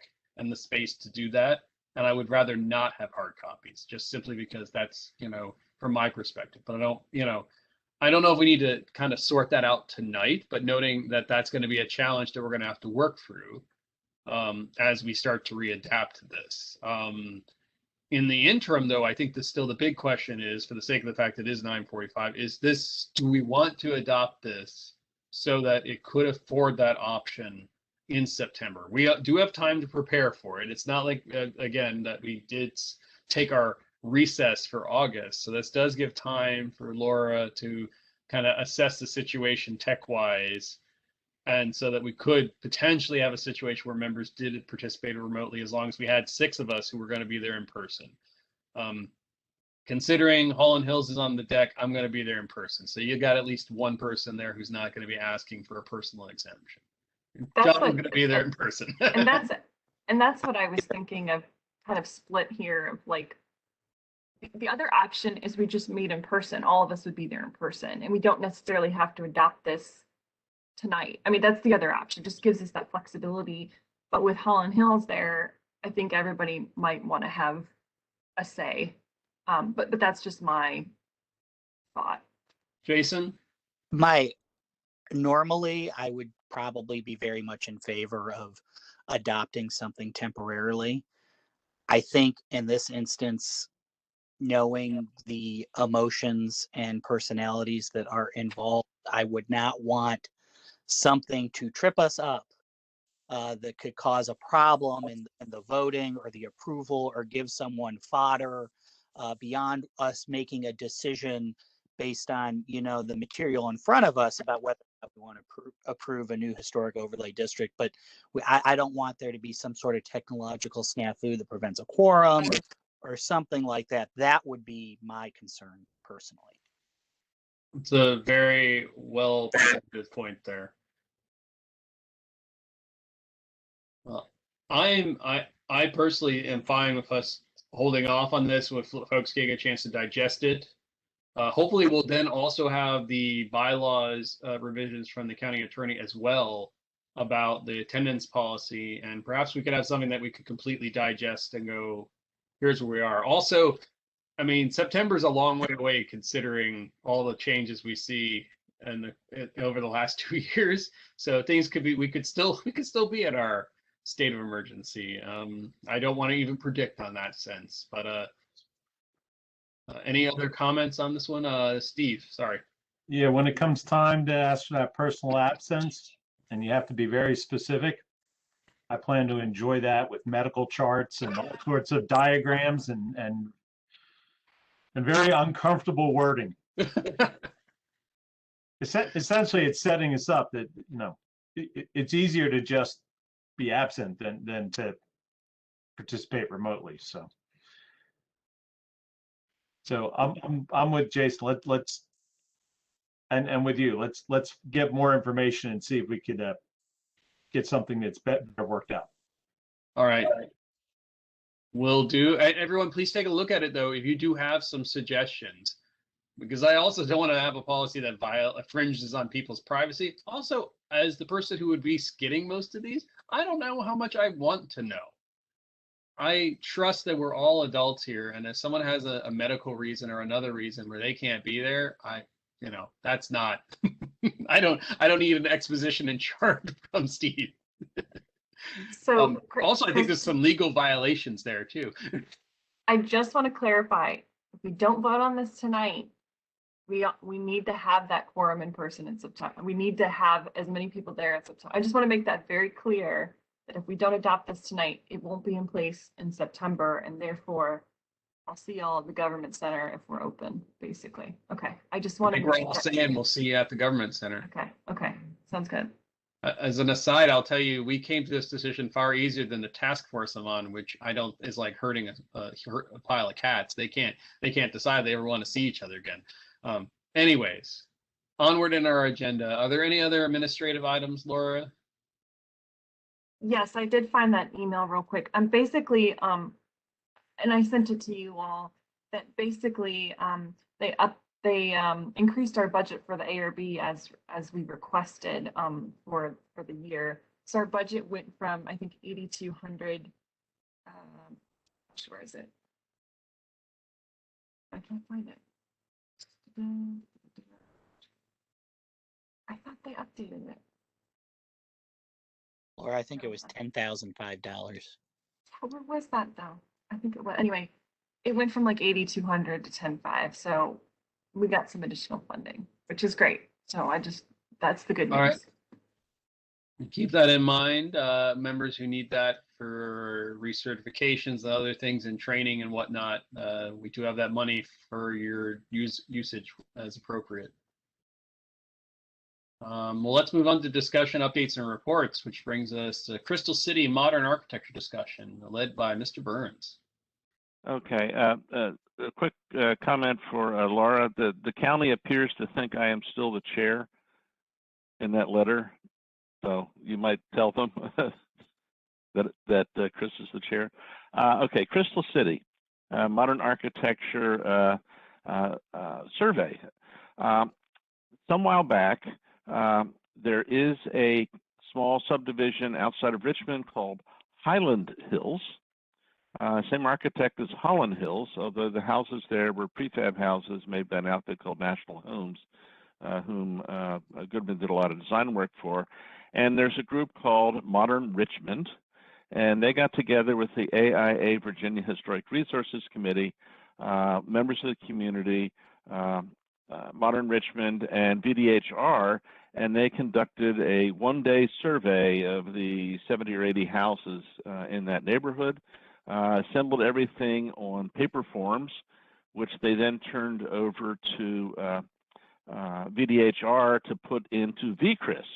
Now, the reason that they wanted to do that is once something is in VCRIS, that means it's on the state radar in terms of potential threats coming down the pike.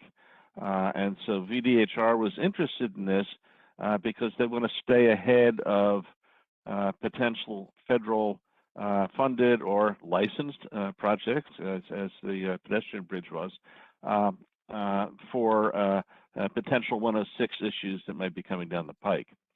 So that was successful. The only problem is VDHR doesn't have the manpower resources at the moment to physically key punch the data that was gathered into VCRIS. So it's just sitting there in paper form, but not actually in VCRIS yet. Okay, a colleague of mine on Docomomo, DC, is named Jenny Gwynn, another architect.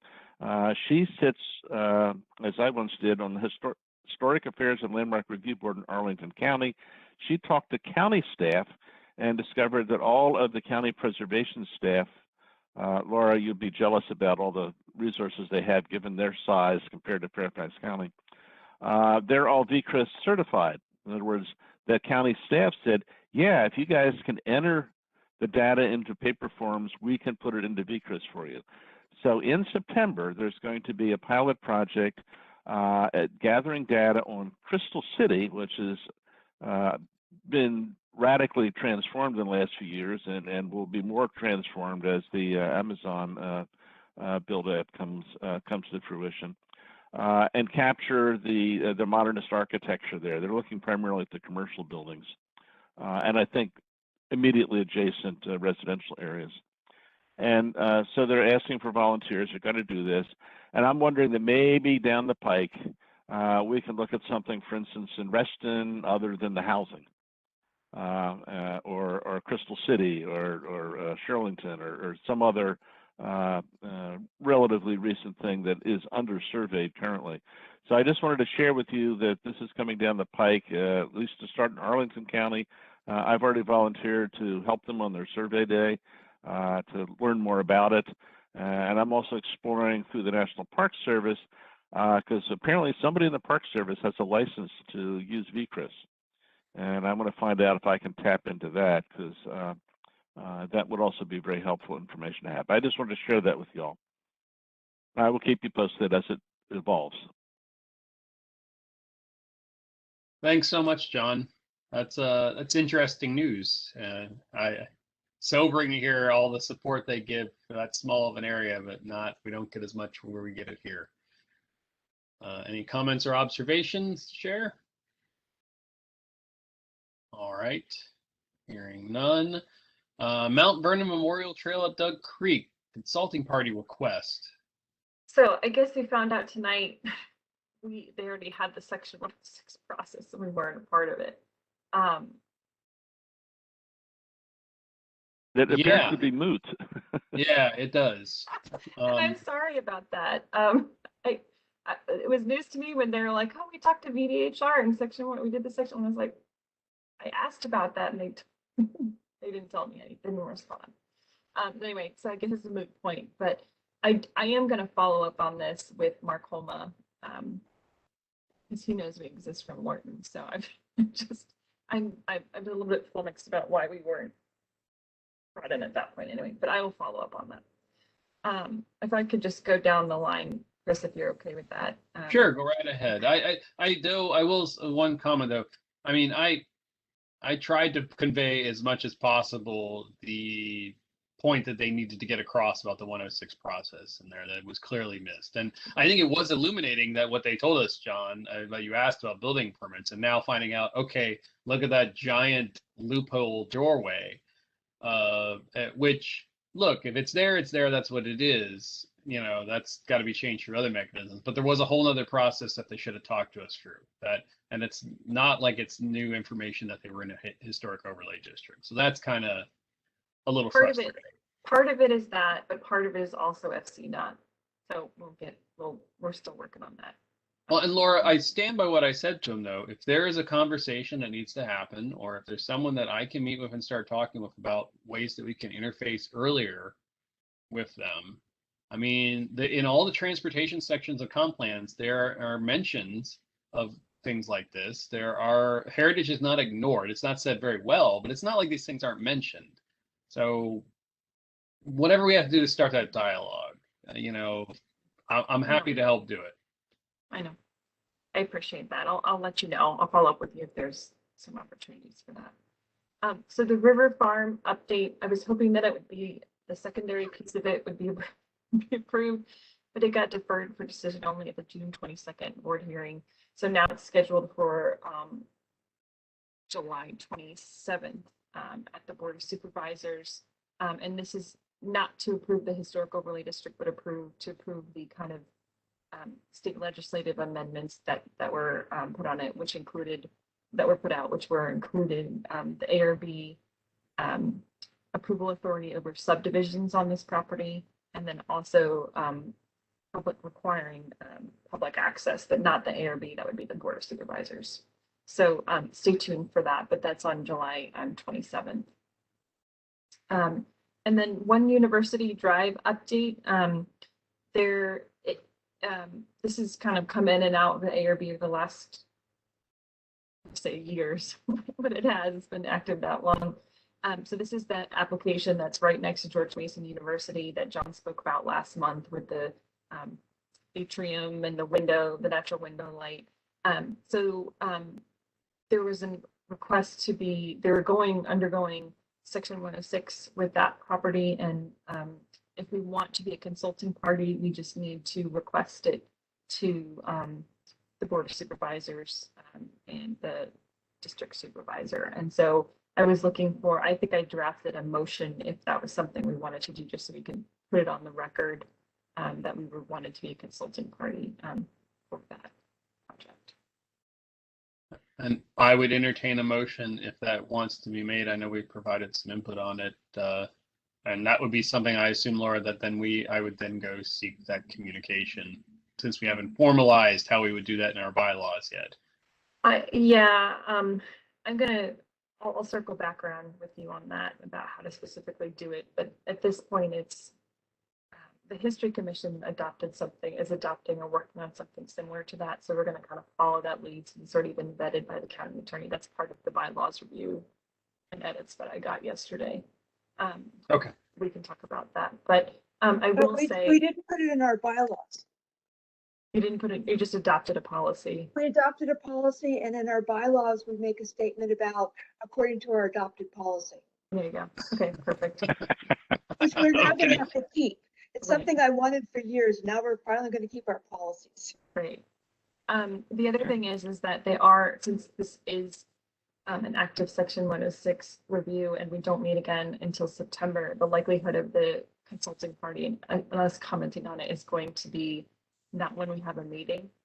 So it would have to be an electronic review by all of you, just because we're not going to, if they ask for a 30-day turnaround, we're not going to meet in 30 days. So just that might come into, that might impact the process. All right. Well, I think we can handle that. But again, I would entertain a motion. Like I said, Laura has a draft motion in place for us to view on. Mr. Burns. Mr. Chairman, I move that the ARB notify the Board of Supervisors and the corresponding district supervisor that the ARB would like to be a Section 106 consulting party for the One University Drive project, and the ARB will direct county staff to relay this request. We have a second. Seconded by Ms. Murray. All those in favor? Aye. Aye. Opposed? Abstentions? Hearing none, motion passes. There you go, Laura. I figure you'll Thank touch you. base with me as to how we need to handle that. Yes, we'll follow up with you on that. The rezoning cases, there wasn't much to talk about this month. That is new, so I didn't put it together for you, to be honest. But there wasn't any new Heritage Resources cases coming in. But there was one other thing I did want to talk about, and Kay, I just saw an email from Marsha Collins reminding me. The Exceptional Design Awards are happening this summer, and they're going to be virtual. If there's any interest in you, so they usually have an ARB member on the Exceptional Design Awards, and they are usually the chair. And I know I think Kay did it last year. Mr. Plumpy's done it before. I think, John, you've done it once or twice. But if you're interested, please let me know.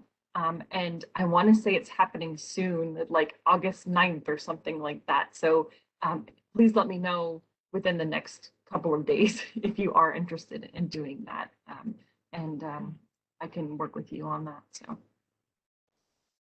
Is there an interest there for any members that want to speak to it now? I would be, but I am out of town for the next 2.5 weeks, so I'm Okay. Well, Laura, I'll let folks ruminate on that and maybe get back to you. Let me know what you hear. okay, thank you. Samantha may be interested. Yeah, Yeah. we may want to ask her too about it. That's true. We don't have her here today. How Why about don't I'll you- send why don't you. we just vote for her. Oh, that's true. We could just do that. You're right. Teach her How lesson. about I'll send a reminder like Tuesday of if you're interested, please let me know. And even if you're reluctant to be interested, Steve, I don't think there's much prep work you would have to do for that meeting. You kind of just show up and, and review them, but Is it virtual? yes, completely virtual. And what's the date on it? It's August 9th, I think. Is that right? There were Which is there were a two Monday. dates. Okay. Kay, how much involvement did it take last year? Oh, Yeah.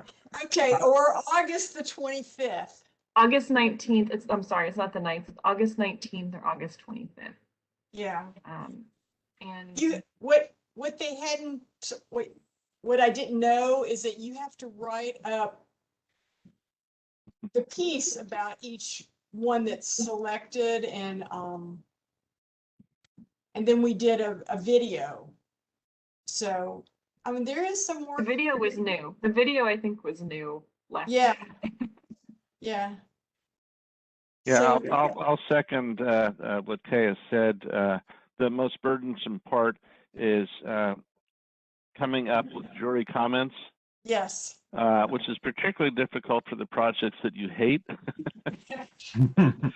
because invariably you will disagree with some of the things that the jury selects. It's always that way with juries. It's like, why did they pick that? Right. But then it used to be that you then had to be the kind of the MC or the presenter for these awards in front of the Board of Supervisors. Right. So you have to go to the Board of Supervisors meeting. You have to wait and wait and wait and wait while they give out all these little plaques and crap until it's the turn for the Exceptional Design Awards.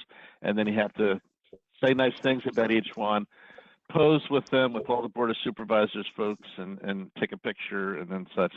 So the end is a lot more work than the actual jury itself. Right. Yeah. But it was I fun. think Samantha is going to love this. Thanks for that raving review, guys. Now I have no volunteers.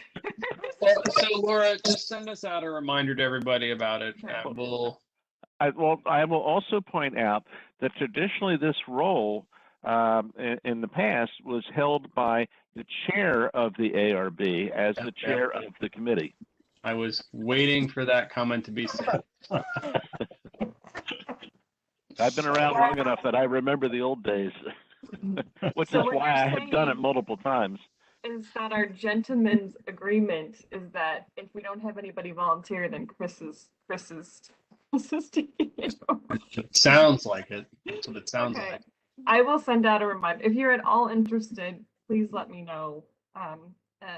Marsh is very pleasant to work with if you haven't worked with her. I will just say, as an architectural historian, I will have the least to contribute to this conversation, if only because it is not my area of expertise, unless these buildings are of a certain age. But I bear the burdens of the chair, but if anyone's interested, please let Laura know. And we should let Sam know too, because I do think that it's possible Samantha may have an interest in it. Okay. Yeah. Yeah. Okay, that's all I had for items. There was only one other item I wanted to throw out there, Laura. I just emailed it to you, and it's just a friendly little thing I got sent.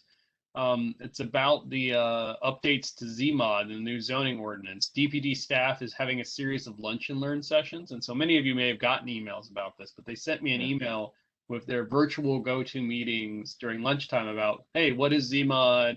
What are the changes? And so I know we have enough going on in our daily work schedules, but if you really want to make your lunch super exciting, you could learn about ZMOD and the changes they're doing. And Laura, I just sent it to you with the links. I don't know how I got on it, but my email is on a bunch of county lists now. So I know for some of us, it might be something really interesting if you find that to be interesting. If you don't, by all means, don't jump at it. If enough people are interested to, not in September, because it seems like we have a full plate, but maybe in October, we could have a presentation from Carmen and Casey could do their final sign Would off. always be nice to have them come back. They are a wonderful set of ladies. So maybe that's something we aim for in October. If you get a chance, please go, because it's really interesting. And it's really much more user friendly, the new zoning ordinance. But yeah, it is. It is a very impressive tool that I think they've stood up. So it's worth taking a look at just to peruse. All right, well, that's all I had. Is there any other announcements or new or old business from any members? Seeing none, I would entertain a motion to adjourn. I move for adjournment. All right, a motion to adjourn is always in order. All those in favor? Aye. Aye. All opposed? I don't hear any. Abstentions? That's what I thought. Thank you very much, everyone. Have a wonderful evening. Good night, everyone. Thank you. Peace, Stay man. Love and tuned. happiness. Bye-bye.